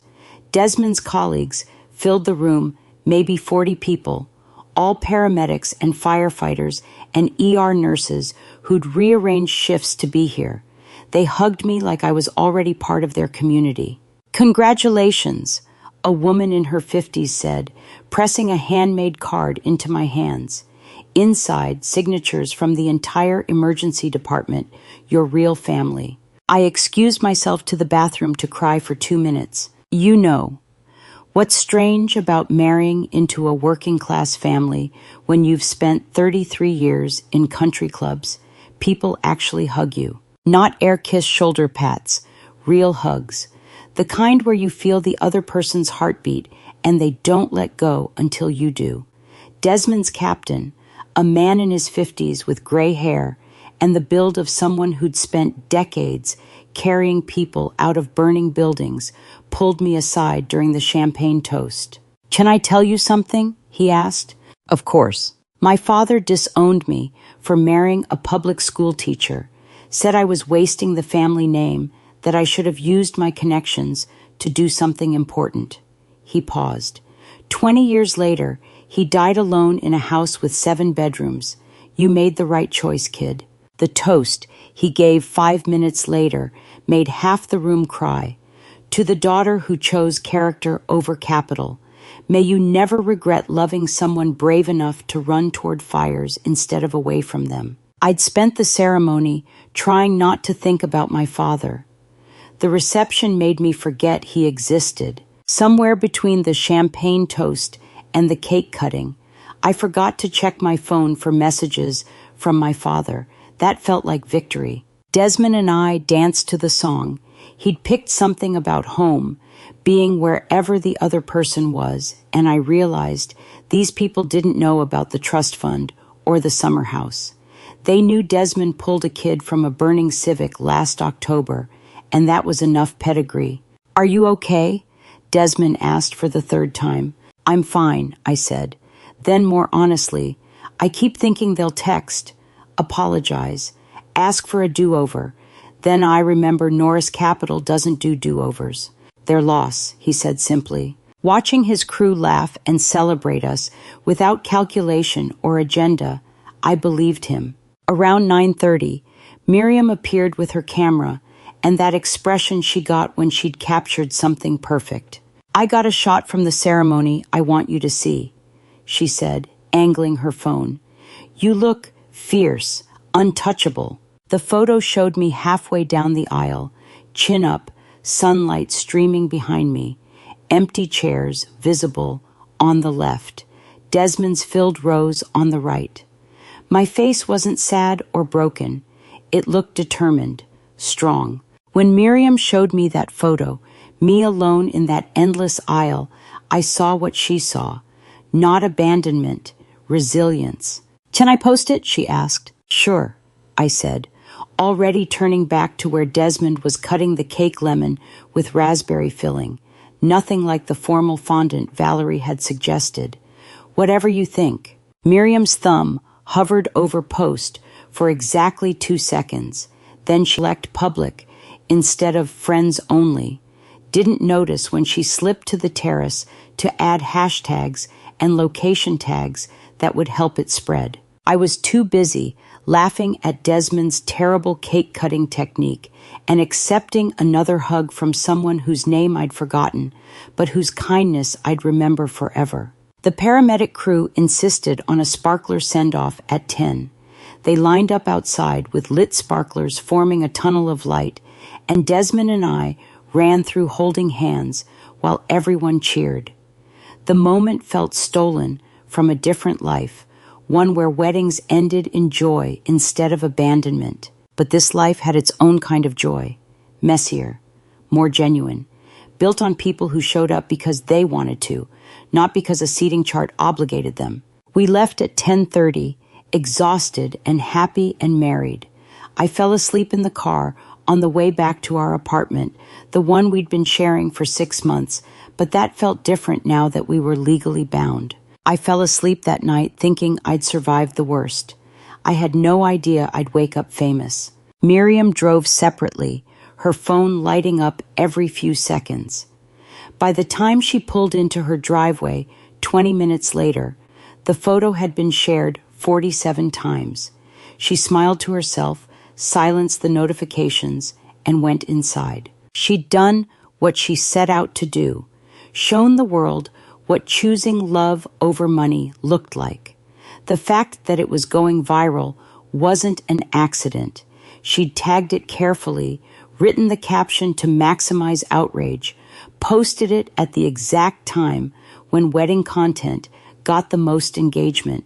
Miriam's phone lit up with its 47th notification as we pulled away from the venue, but she'd already silenced it, and by morning, the number would be closer to 47,000. I powered down my phone at 11:47 p.m., the first time in 3 weeks I'd chosen silence over waiting.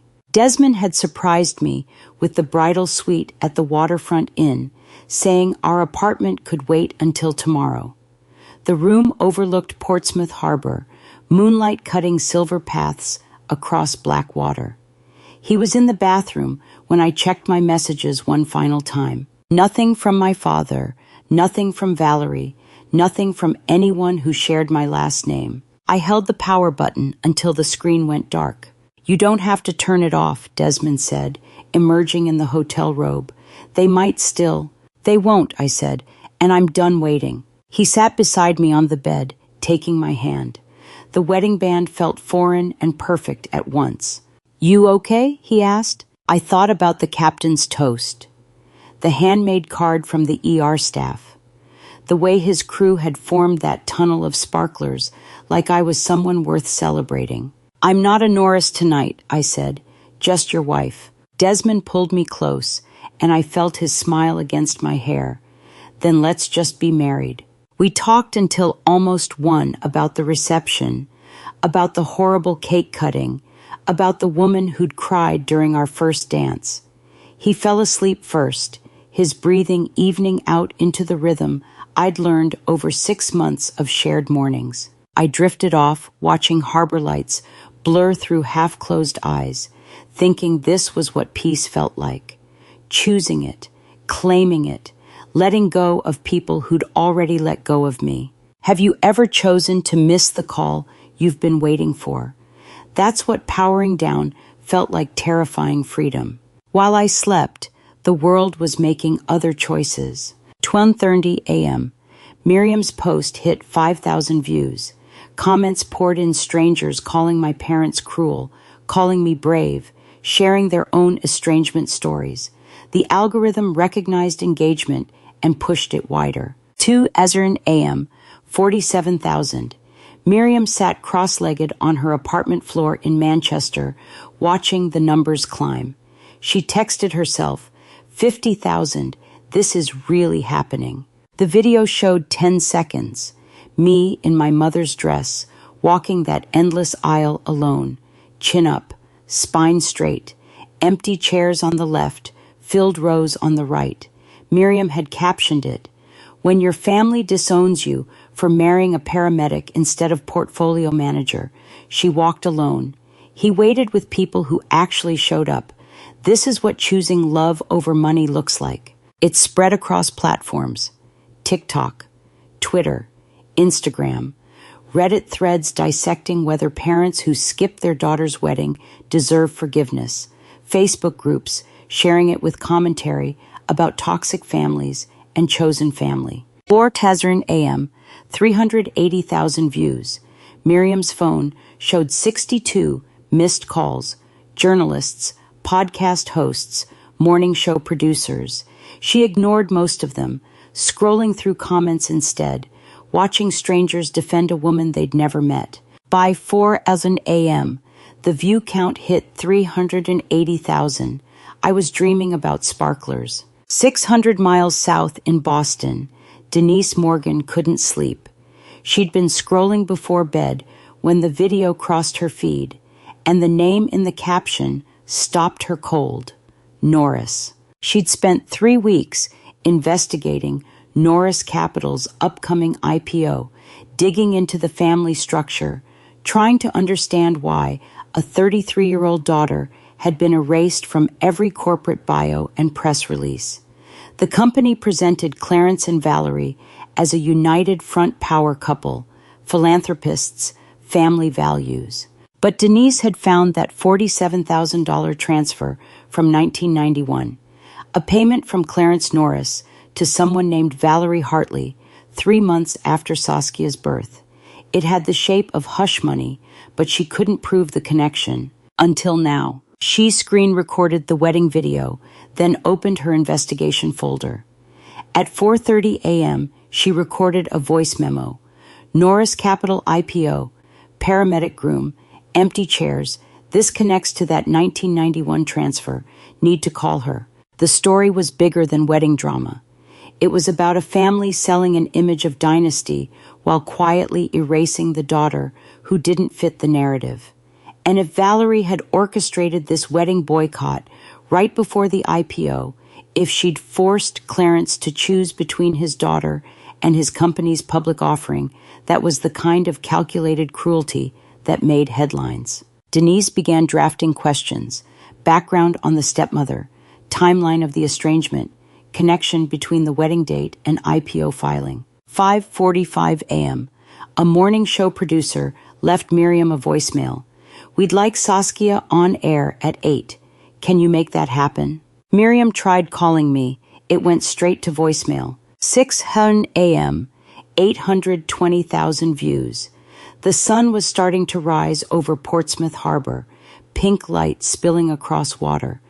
I shifted in my sleep, Desmond's arm still around me, completely unaware that my wedding had become a referendum on family loyalty. The sunrise found me, sleeping better than I had in weeks, while 600 miles away, my stepmother was waking to disaster. At 6:15 a.m., Miriam's phone showed 42 missed calls. A text came through from a 600 Chwensin number. "This is Denise Morgan. We spoke about your friend's family. I need to talk to Saskia before she turns her phone back on. There's something about her stepmother She needs to know. Miriam stared at the message, then at my contact showing last seen 11:47 p.m. The message sat unread.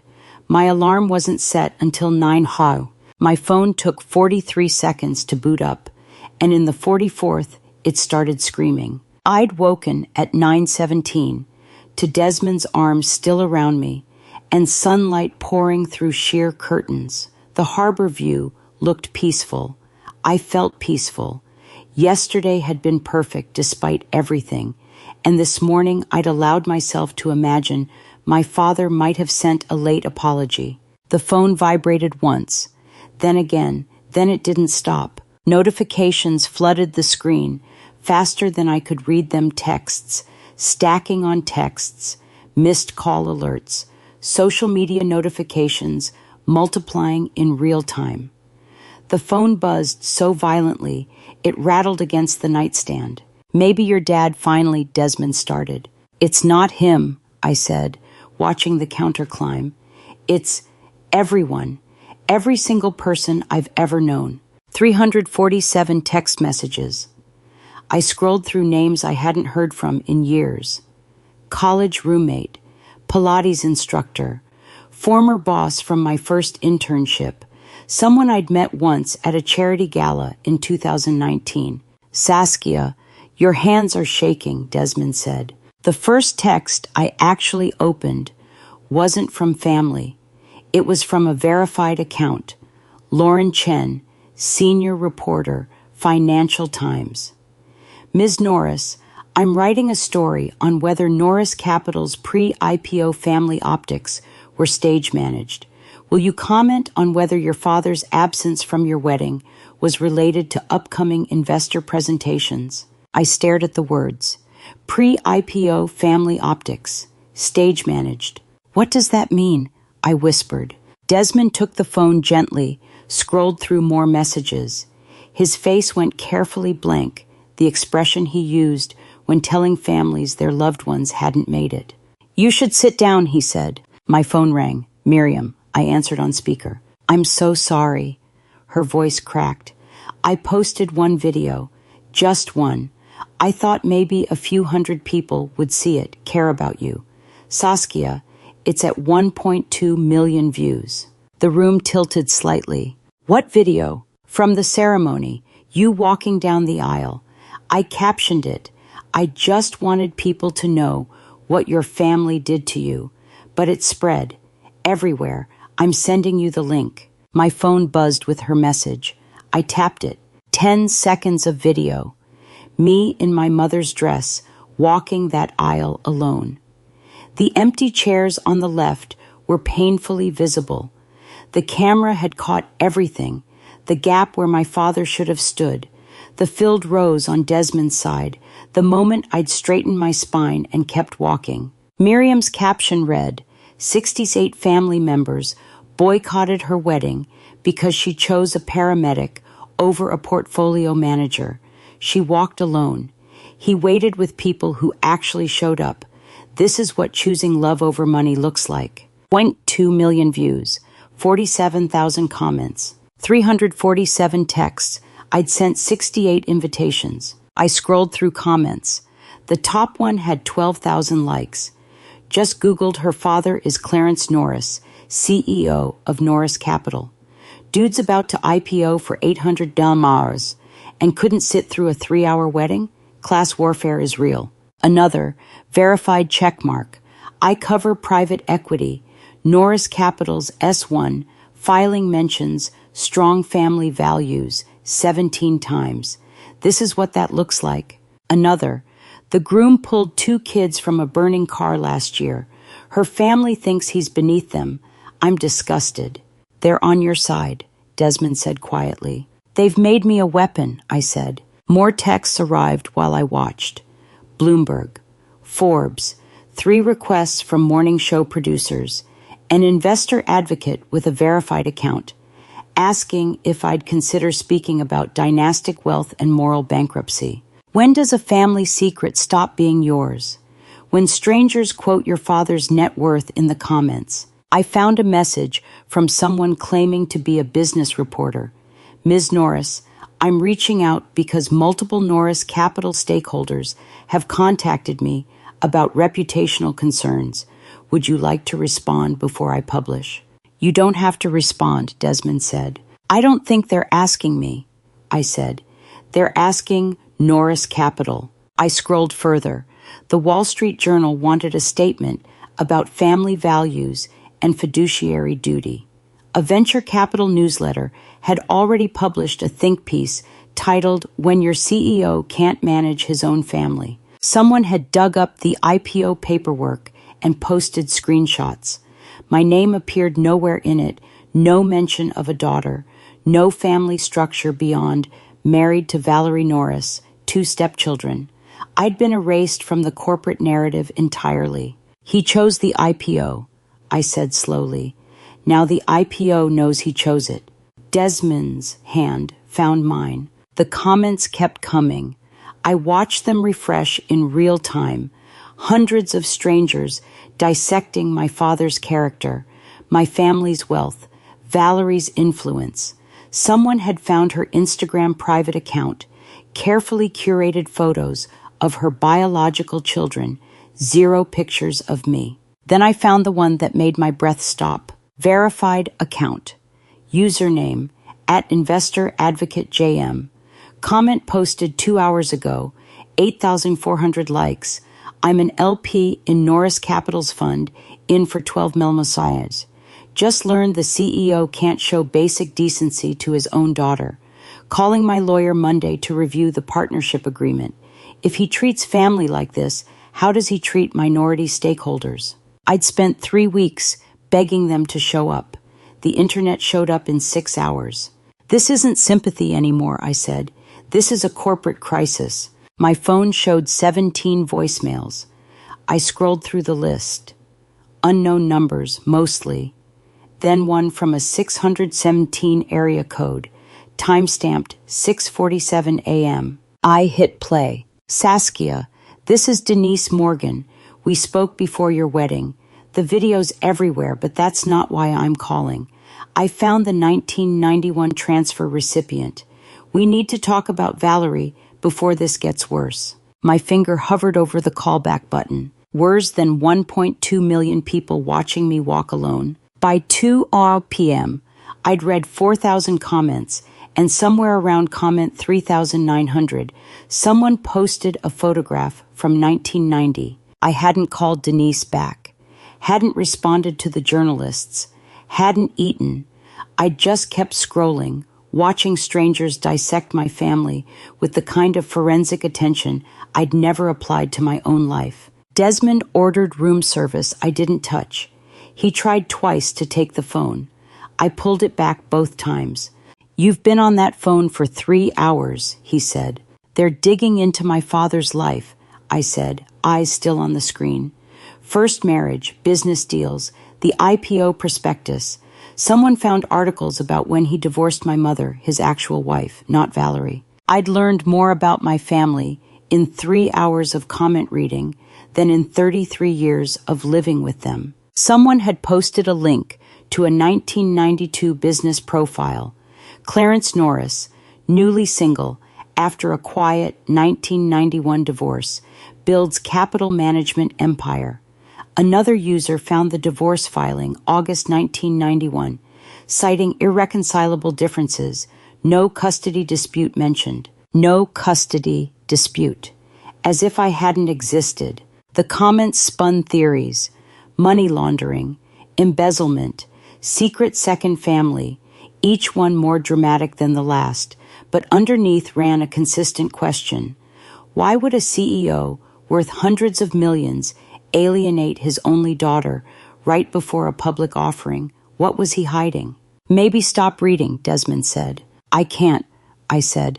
They're finding things I never knew. How many strangers does it take to excavate your family secrets?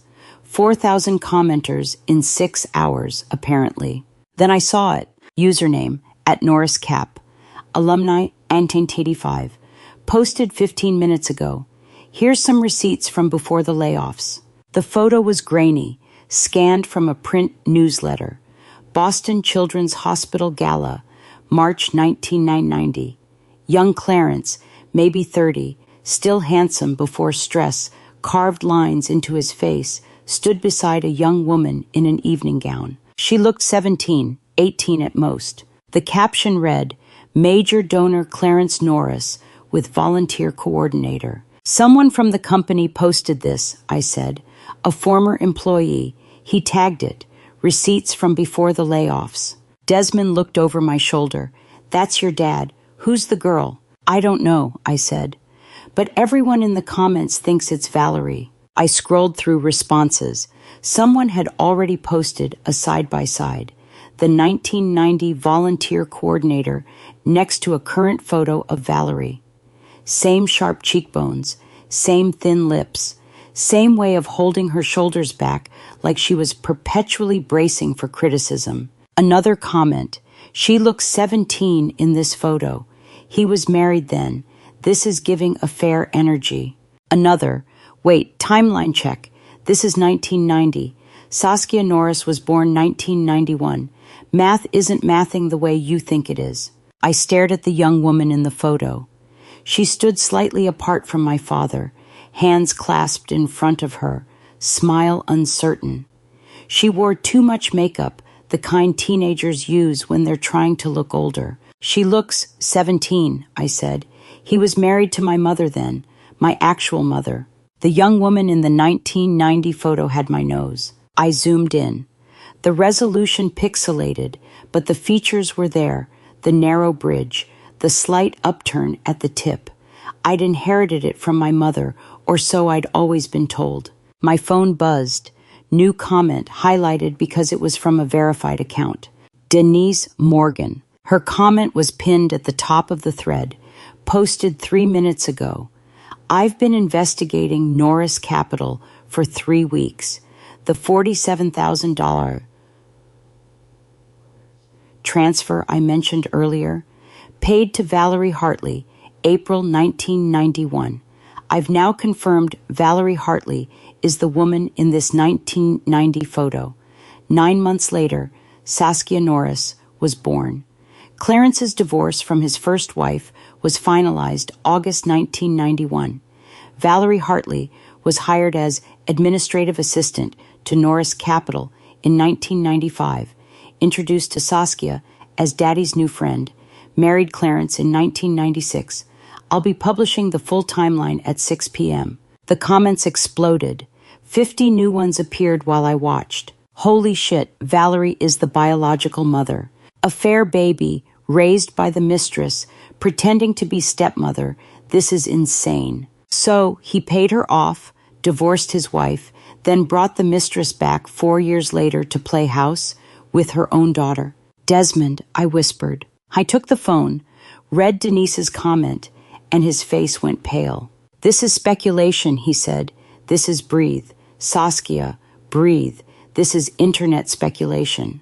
The math works, I said. September 1991. I'm 33. Valerie would have been 18 when I couldn't finish the sentence. My father had been 30. She'd been 17, maybe 18. I'd thought she hated me because I reminded him of his first wife, the woman he'd actually loved.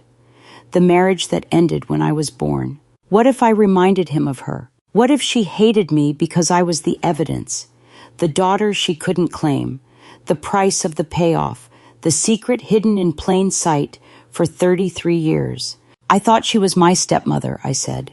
33 years I'd called her my stepmother. What if I'd been calling her the wrong name all along? Denise Morgan's comment count hit 300 in 4 minutes. Most said the same thing.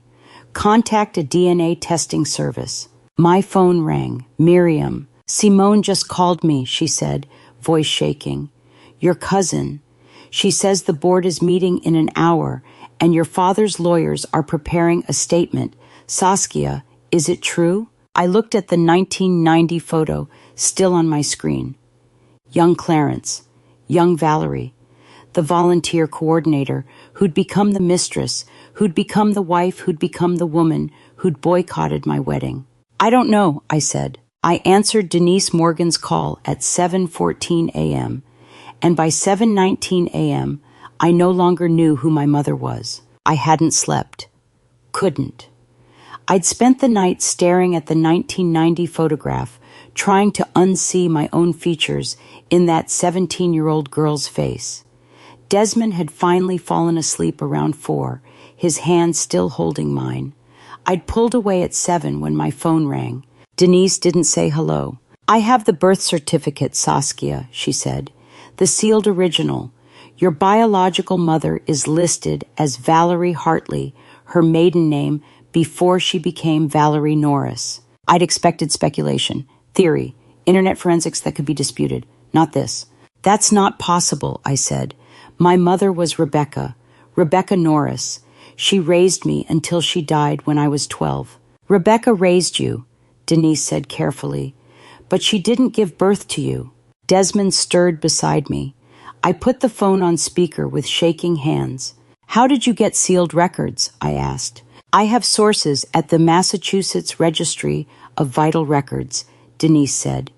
"Birth was registered as private arrangement. Hospital records show a private room delivery at Boston General, paid entirely in cash. I found a retired hospital administrator who remembered it said a 30-year-old CEO bringing in his teenage mistress to give birth was hard to forget. The birth certificate was dated September 14th, 1991, my birthday. She was 17, I said. 17 when the affair started, Denise corrected. 18 when you were born. Young enough that the hospital flagged it internally, but not young enough to trigger mandatory reporting. The administrator said Clarence had lawyers present during delivery. Desmond sat up fully, face pale in the early light. "The transfer I tracked, the $47,000, Denise continued. "It wasn't a one-time payment.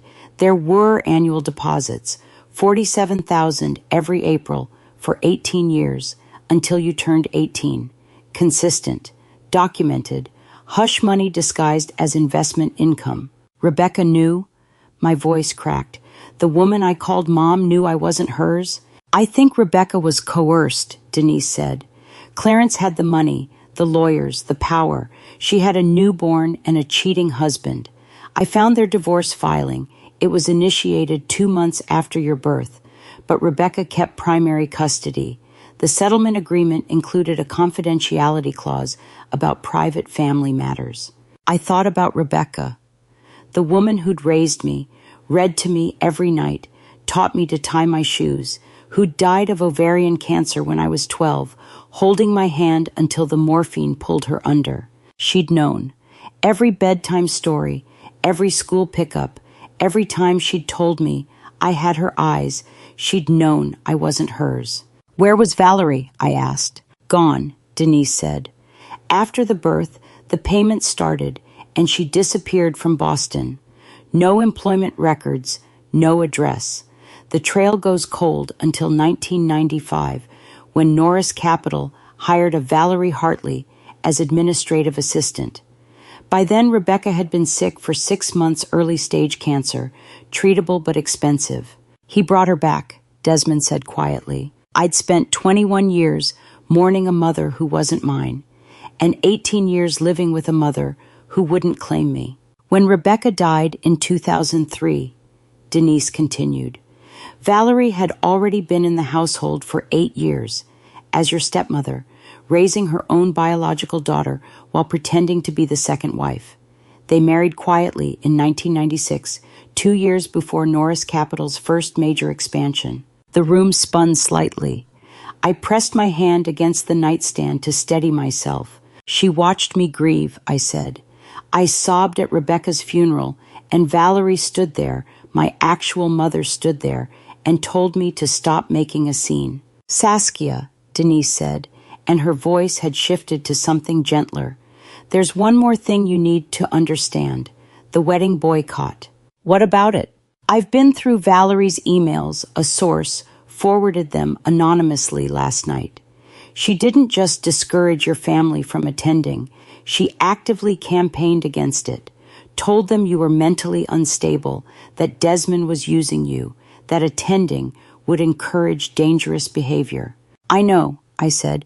Miriam told me. It wasn't about Desmond's profession, Denise interrupted. It was about isolation. Every email mentioned keeping you dependent on family counsel, preventing you from building external support structures. She was terrified you'd find someone who'd help you see the truth. The wedding boycott wasn't about class prejudice. It was about keeping me alone. Valerie had orchestrated 68 people rejecting me, her own daughter, to ensure I stayed isolated enough that I'd never build a support network capable of uncovering what she'd hidden for 33 years. The IPO pricing was scheduled for June, Denise said. If you'd had a big wedding, met Desmond's extended family, built connections outside Norris Capital's control, someone might have asked questions, might have looked into family history, might have found the same records I did. Tell me, what's the word for a woman who gives birth to you, raises you in secret, then destroys your wedding to protect her reputation? She's my mother, I said to Desmond, though Denise was still on the line. Valerie is my biological mother, and she boycotted my wedding. Saskia, Desmond started. She told 68 people not to come, I said. She called you beneath our family. She rejected her own daughter on camera, and 1.5 million people watched. My phone slipped from my hands. Denise's voice continued, tinny and distant from the floor. Saskia, are you there? The board is meeting in 30 minutes. Desmond's screen lit up with a news alert. Breaking, Norris Capital Board calls emergency meeting as CEO's secret affair, child goes viral. IPO, status uncertain. He caught me before I followed the phone down. They were already moving. We had minutes, not hours. Simon called from a bathroom stall at Norris Capital headquarters at 2:47 p.m., whispering updates like we were teenagers, hiding secrets instead of watching our family disintegrate. They're in the main conference room, she said. All 7 board members, Dad, Valerie, 3 lawyers. I'm supposed to be in marketing, but I snuck up to the executive floor. I'd spent the hours since Denise's call watching news alerts pile up. Financial Times, Wall Street Journal. Bloomberg had a live update thread. Desmond had tried to get me to eat something. I couldn't. What are they saying? I asked. The Pemberton Group sent a letter this morning, Simone said. 12 million in committed capital, threatening full withdrawal. They're calling it undisclosed governance risk, saying if Dad hid a daughter for 33 years, what else is he hiding? Good, I said. Desmond's head snapped toward me. Saskia, the entire IPO is collapsing, Simone said. $800 million. That's not just Dad and Valerie. That's 200 employees' stock options. They should have thought about that before boycotting my wedding to protect their reputation, I said. Simone went quiet for a moment. Fair, she finally said. I heard voices in her background muffled, tense. She whispered lower. They just mentioned the crisis PR firm Dad hired yesterday. Apparently, someone inside the firm leaked the whole damage control strategy to the press, made it look like he was trying to bury the truth, which made every outlet dig harder. The cover-up had accelerated the collapse. Board member just said, wait. Simone paused. Okay, Martin Wallace, the lead director, is asking Dad point blank, did you use corporate funds to pay your mistress? Dad's lawyer is trying to invoke executive session, but Wallace is shutting him down. I was watching my father's empire collapse from a hotel room 60 miles away, and I couldn't decide if I felt powerful or empty. They're reading the annual payments out loud, Simone said. $47,000 for 18 years. Someone did the math. That's $846,000 in total. Wallace wants to know if it came from company accounts or personal. Dad's saying personal, but the CFO is asking why personal payments would be structured exactly like the executive bonus disbursement schedule. My phone buzzed. Text from Simone. Pemberton just officially withdrew. Letter delivered during meeting. 12 files enters gone. Another text. 15 seconds later. Board calling vote on IPO delay. Another. Unanimous. IPO postponed indefinitely. Desmond read over my shoulder. His phone lit up with a Bloomberg notification. He showed me the screen. Breaking. Norris Capital IPO postponed amid CEO scandal. £800 valuation now in question. They're saying 6 to 12 months minimum, Simone said, back on the phone. CFO just used the phrase, reputational damage requires cooling period. Your wedding video cost us a year. $800 million. Gone. Because Valerie couldn't sit through 3 hours in a church. She threw away that much money to keep people from knowing I'm hers, I said, and lost it anyway. There's more, Simone said. Wallace is bringing up Valerie's compensation now, asking why someone in a PR coordinator role makes $280,000 annually when comparable positions at similar firms cap at 90. I heard raised voices through Simone's phone. Male voice, my father's saying something sharp. Another male voice, calmer, cutting him off. Wallace just said Valerie needs to be removed from all public-facing roles effective immediately, Simone reported. Board observer seat, PR co-chair, external communications, everything. 5 minutes later, Simone texted, security just walked her out. She's screaming in the lobby about illegal termination. Dad's lawyer is trying to quiet her down. I thought about Valerie walking down the aisle on my wedding day, except she hadn't walked down any aisle. She'd stayed home, told everyone else to stay home, orchestrated the mass rejection of her own daughter to protect this moment. And the rejection was what destroyed it. She played herself, Desmond said quietly, reading the texts. Between you and me, Simone said, voice even lower. Compliance flagged Valerie's compensation structure 2 years ago. Unusually high for her role, couldn't justify it against market rate. They've been watching her, waiting for something they could act on. Your wedding scandal handed them the ammunition they needed. Is it justice when everyone loses? When burning down their house means you're still homeless? The board's talking about CEO replacement, Simone continued. Not today, but Wallace used the phrase transition planning. Dad's 40 years of building this company, and they're discussing his exit strategy. My father had protected Valerie's secret for 33 years, paid her nearly $1 million in hush money, brought her back as his wife when Rebecca could no longer expose the truth, built an empire with her standing beside him, her biological daughter hidden in plain sight as the shameful stepdaughter. If Valerie had simply attended my wedding, sat in a pew for 3 hours, smiled through the reception, none of this would have surfaced. Miriam wouldn't have posted the video. Internet investigators wouldn't have started digging. Denise wouldn't have found the birth certificate. Valerie's protective scheme had triggered its own destruction. I have to go, Simone said. Someone's coming. I'll call you when... She hung up. My phone went quiet.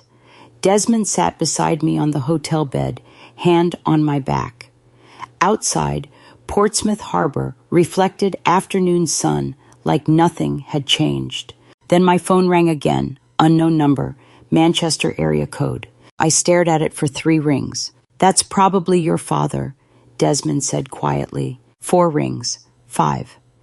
The man who'd hidden my identity for 33 years, who'd just lost everything, was calling me. My thumb hovered over the screen. 5 days after the board meeting, my father knocked on my apartment door at 6 p.m., looking like he'd aged a decade in a week. I hadn't answered his call that first day, or the 4 that followed.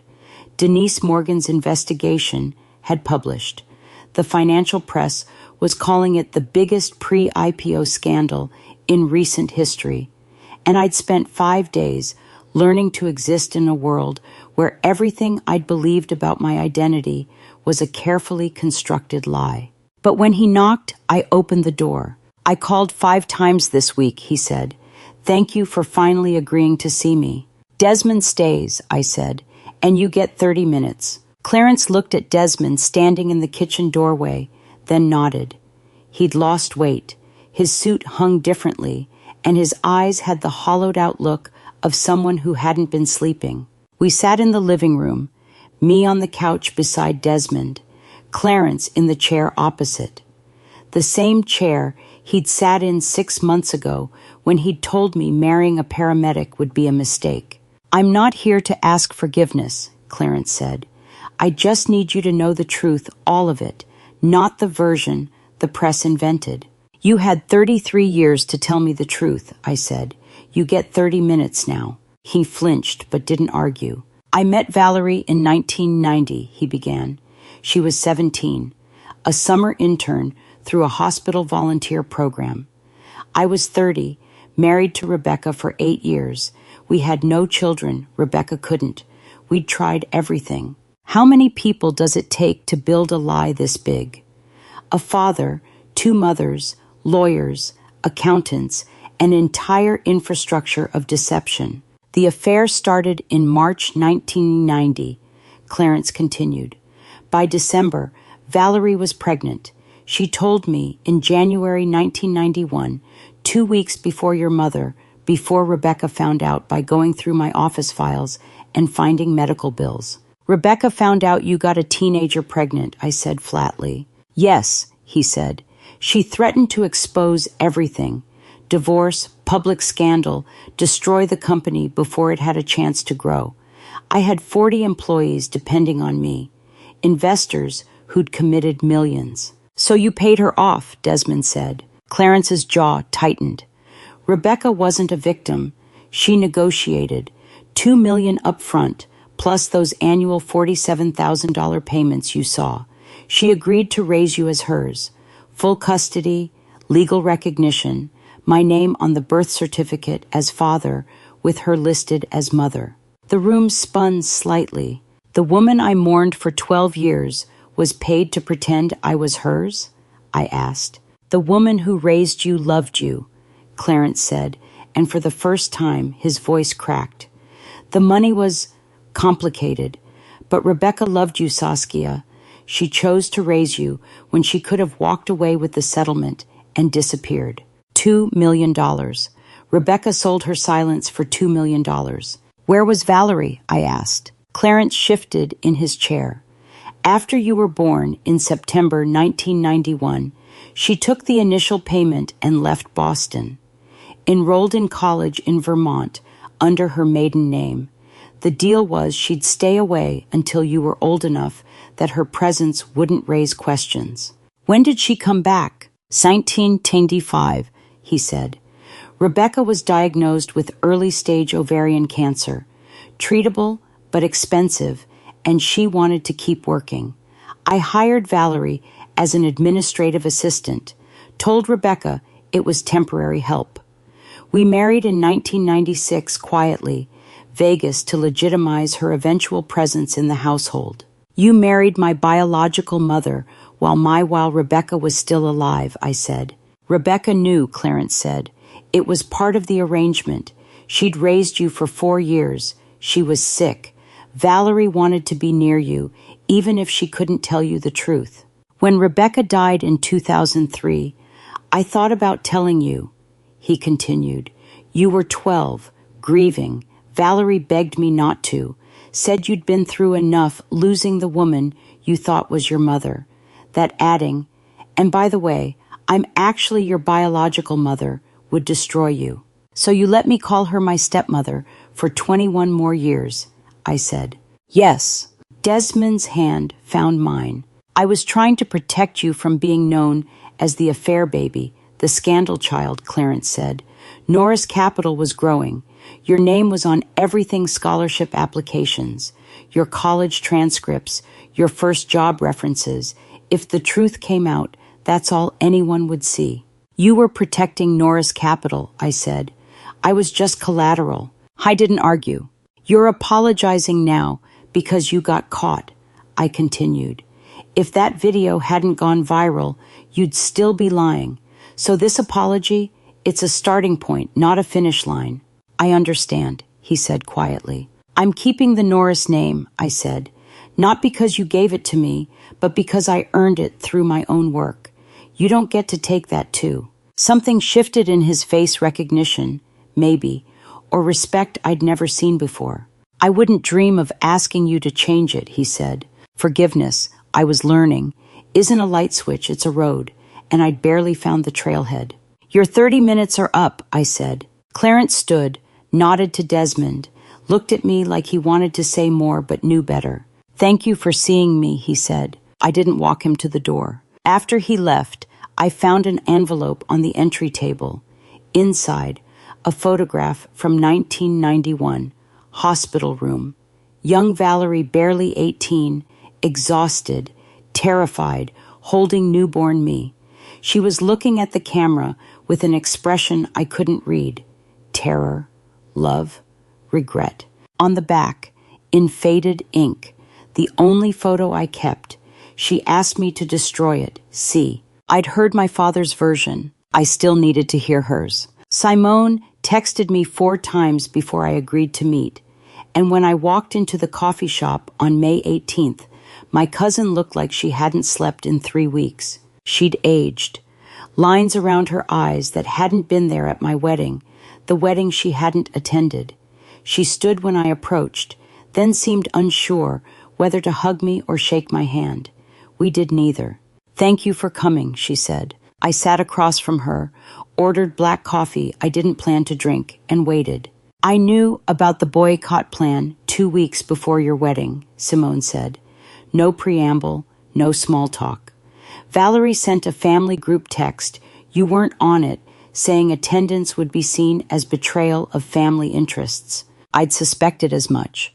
Hearing it confirmed still felt like a punch. I texted back, Simone continued, pulling out her phone. She showed me screenshots, her message in the family chat. This is cruel. Saskia is family. We should support her choice. Below it, 3 dozen responses, mostly supportive of Valerie, a few neutral, none backing Simone up. Your dad called me personally, she said. 15 minutes after I sent that, said I'd lose my compliance director role if I attended. That family loyalty meant supporting family decisions, not individual members. I looked at my cousin, compliance director, at Norris Capital for 6 years, single income, supporting her mother after her father's death. She'd been coerced with financial leverage I hadn't known existed. I chose my job over you, Simone said, voice shaking, and I have to live with that. You're not asking for forgiveness, I said. I'm asking for a chance to earn it back, she said, however long that takes. Forgiveness isn't a door that swings open when someone says sorry. It's a road they have to walk, and I get to decide how long it needs to be. I need to think about it, I said. Simone nodded like she'd expected nothing more. Over the next week, my phone became a confessional. Uncle Marcus called, saying he'd have attended if he'd known the full story. I'd seen the screenshots. He was in the family group chat. He'd known exactly what he was doing. Aunt Diane sent flowers with a card about miscommunication and family healing. No acknowledgement of choice, no accountability offered. A second cousin I barely knew called asking if we could meet for coffee. Started with apology, ended with questions about my inheritance plans now that Valerie was out of the picture. Then Irene called. I told you you'd learn who your real family is, she said. Some of these apologies are real, most aren't. Trust your gut. How do I tell the difference? I asked. Real apologies name the harm and offer repair, Irene said. Fake ones explain why they had no choice and ask when things can go back to normal. What's the word for people who share your blood but abandon you when it costs them nothing to stay? Simone texted on day 5. 3 relatives asked me if apologizing would get them back in your will. I told them you don't owe them anything, not access, not forgiveness, not your inheritance. I called her that night. You can be in my life conditionally, I said. That means showing up consistently, not just when it's convenient. 6 months of proved change, then we reassess. What does 6 months of proved change look like? Simone asked. We meet once a month, I said. You show up when you say you will. You don't ask me about Norris Capital business or my father's status. You treat Desmond like family, not an interloper. After 6 months, if you've been consistent, we move from conditional to actual. I can do that, she said. And if you can't, we're done, I said. No second chances after the second chance. Understood, Simone said. Desmond watched me hang up. You're allowed to cut them off entirely, you know. I know, I said, but some of them are trying. I can give them a chance without giving them unconditional access. By May 25th, I'd created a framework. Conditional acceptance required. Public acknowledgement of harm done. Specific actions offered as repair. Commitment to consistent presence over 6 months minimum. Respect for boundaries without negotiation. Simone met the criteria. So did my younger cousin Daniel, who'd sent a genuine apology detailing exactly what he'd done wrong and offering to publicly support me. And Eleanor, Rebecca's sister, who'd texted, Your mother, Rebecca, would have been ashamed of me. I was. I am. Tell me how to fix it. 3 out of 68. The rest got polite declines or silence. Uncle Marcus got a text. I've seen the family group chat screenshots. You weren't protecting me. You were protecting your relationship with Dad. I don't blame you for that choice, but I don't owe you a relationship because of it. Aunt Diane's flowers went in the trash. The cousin asking about inheritance got blocked. I realized setting boundaries wasn't losing family. It was gaining clarity on who deserved the name. For 33 years, I'd been handed a family structure and told to accept it. Now I was discovering that several relatives would step up genuinely while others revealed themselves as not worth keeping. The fear of abandonment I'd carried since the wedding was transforming into something else, the power of selection. Out of 68 relatives who boycotted, 7 apologized genuinely. I accepted 3. I spent 33 years with a family I didn't choose, I told Desmond that night. Now I get to build one I do. He showed me the calendar.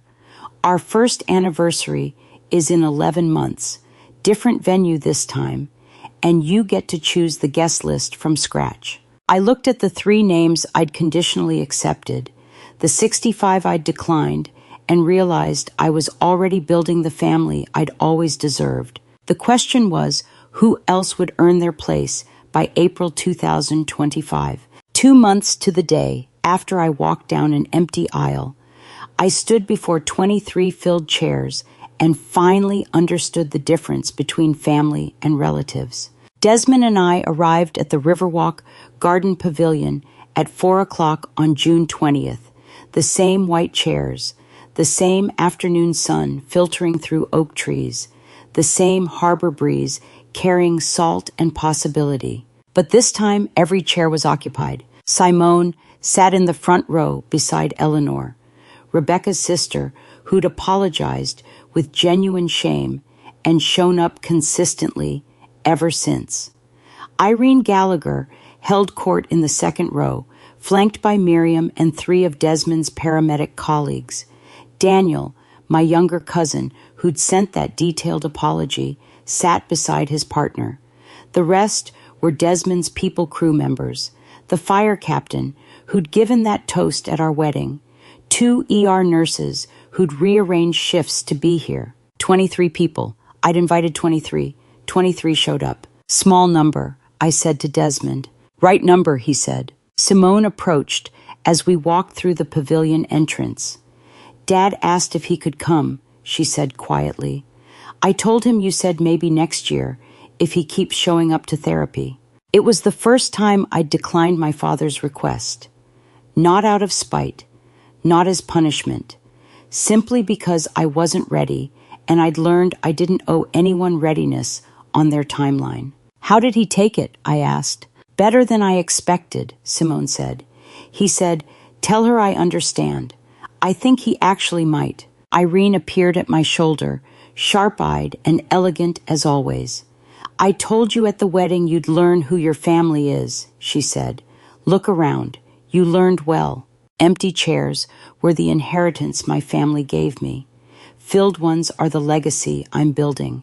We'd planned it as a casual gathering, no ceremony, no formality, just food and conversation and the people who'd earned their way into this moment. But Miriam had other ideas. She stood, raising a glass of champagne.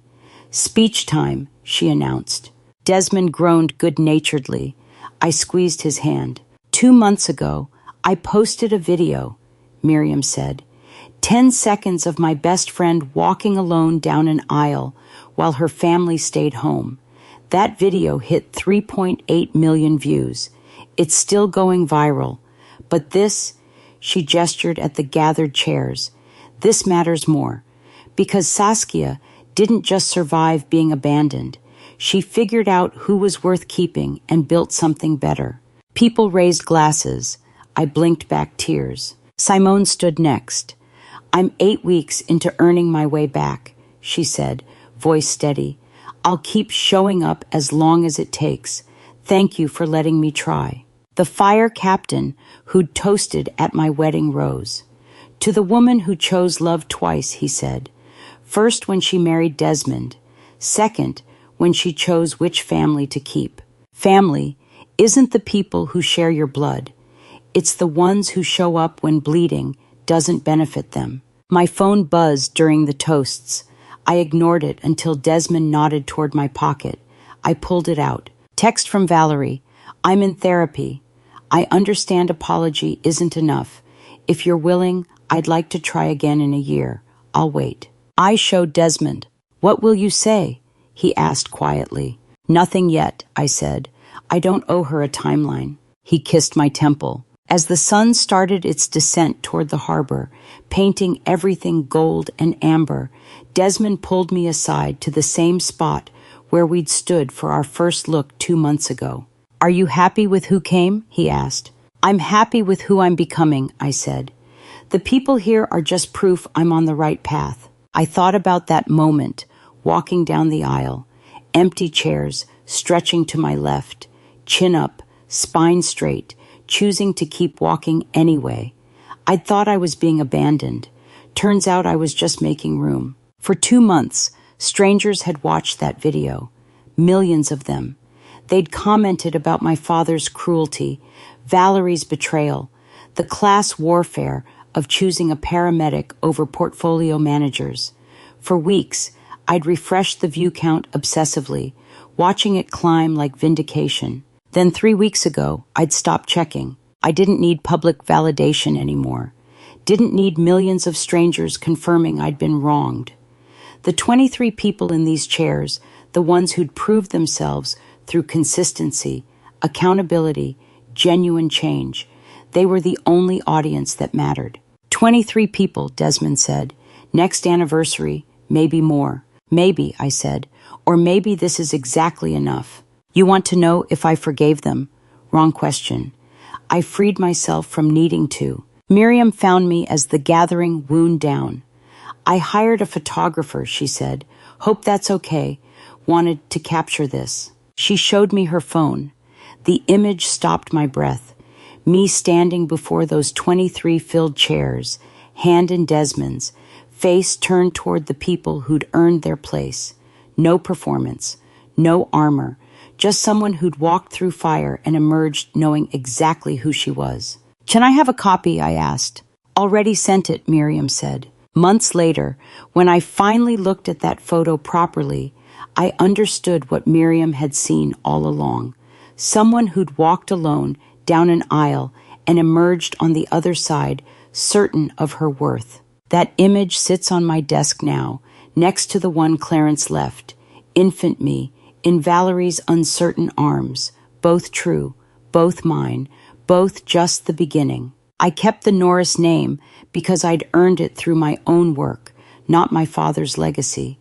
I built boundaries because I'd learned My worth wasn't measured by who claimed me, but by who I chose to claim back. And I stood before 23 chairs instead of 68, because I'd finally understood family isn't who you're given, it's who you keep. Looking back, I wish I'd seen the signs earlier, the way my father prioritized appearance over authenticity, how my stepmother's coldness masked fear. For years, I thought their rejection meant I wasn't enough. Don't make my mistake of measuring your worth by people who can't see it. The real mistake would be waiting for approval that will never come. This wasn't just a revenge story, though watching their empire collapse had a certain justice to it. The real transformation wasn't in their fall, it was in my rise. I learned that boundaries aren't walls, they're gates that let the right people in. God put me through this fire, not to burn me, but to show me who I was beneath all their expectations. What looked like a revenge story from outside was actually a freedom story from inside. Forgiveness doesn't mean letting people back in. It means freeing yourself from needing them to change. Now I want to hear from you. Have you ever had to choose between blood family and chosen family? Drop a comment and share your story. Your experience might help someone else. If this resonated with you, please consider subscribing and sharing this with someone who needs it. Your support means everything. Thank you for staying until the very end. Your time is precious, and I don't take it lightly. One final reminder, while the core message is real, certain details have been fictionalized for privacy and storytelling.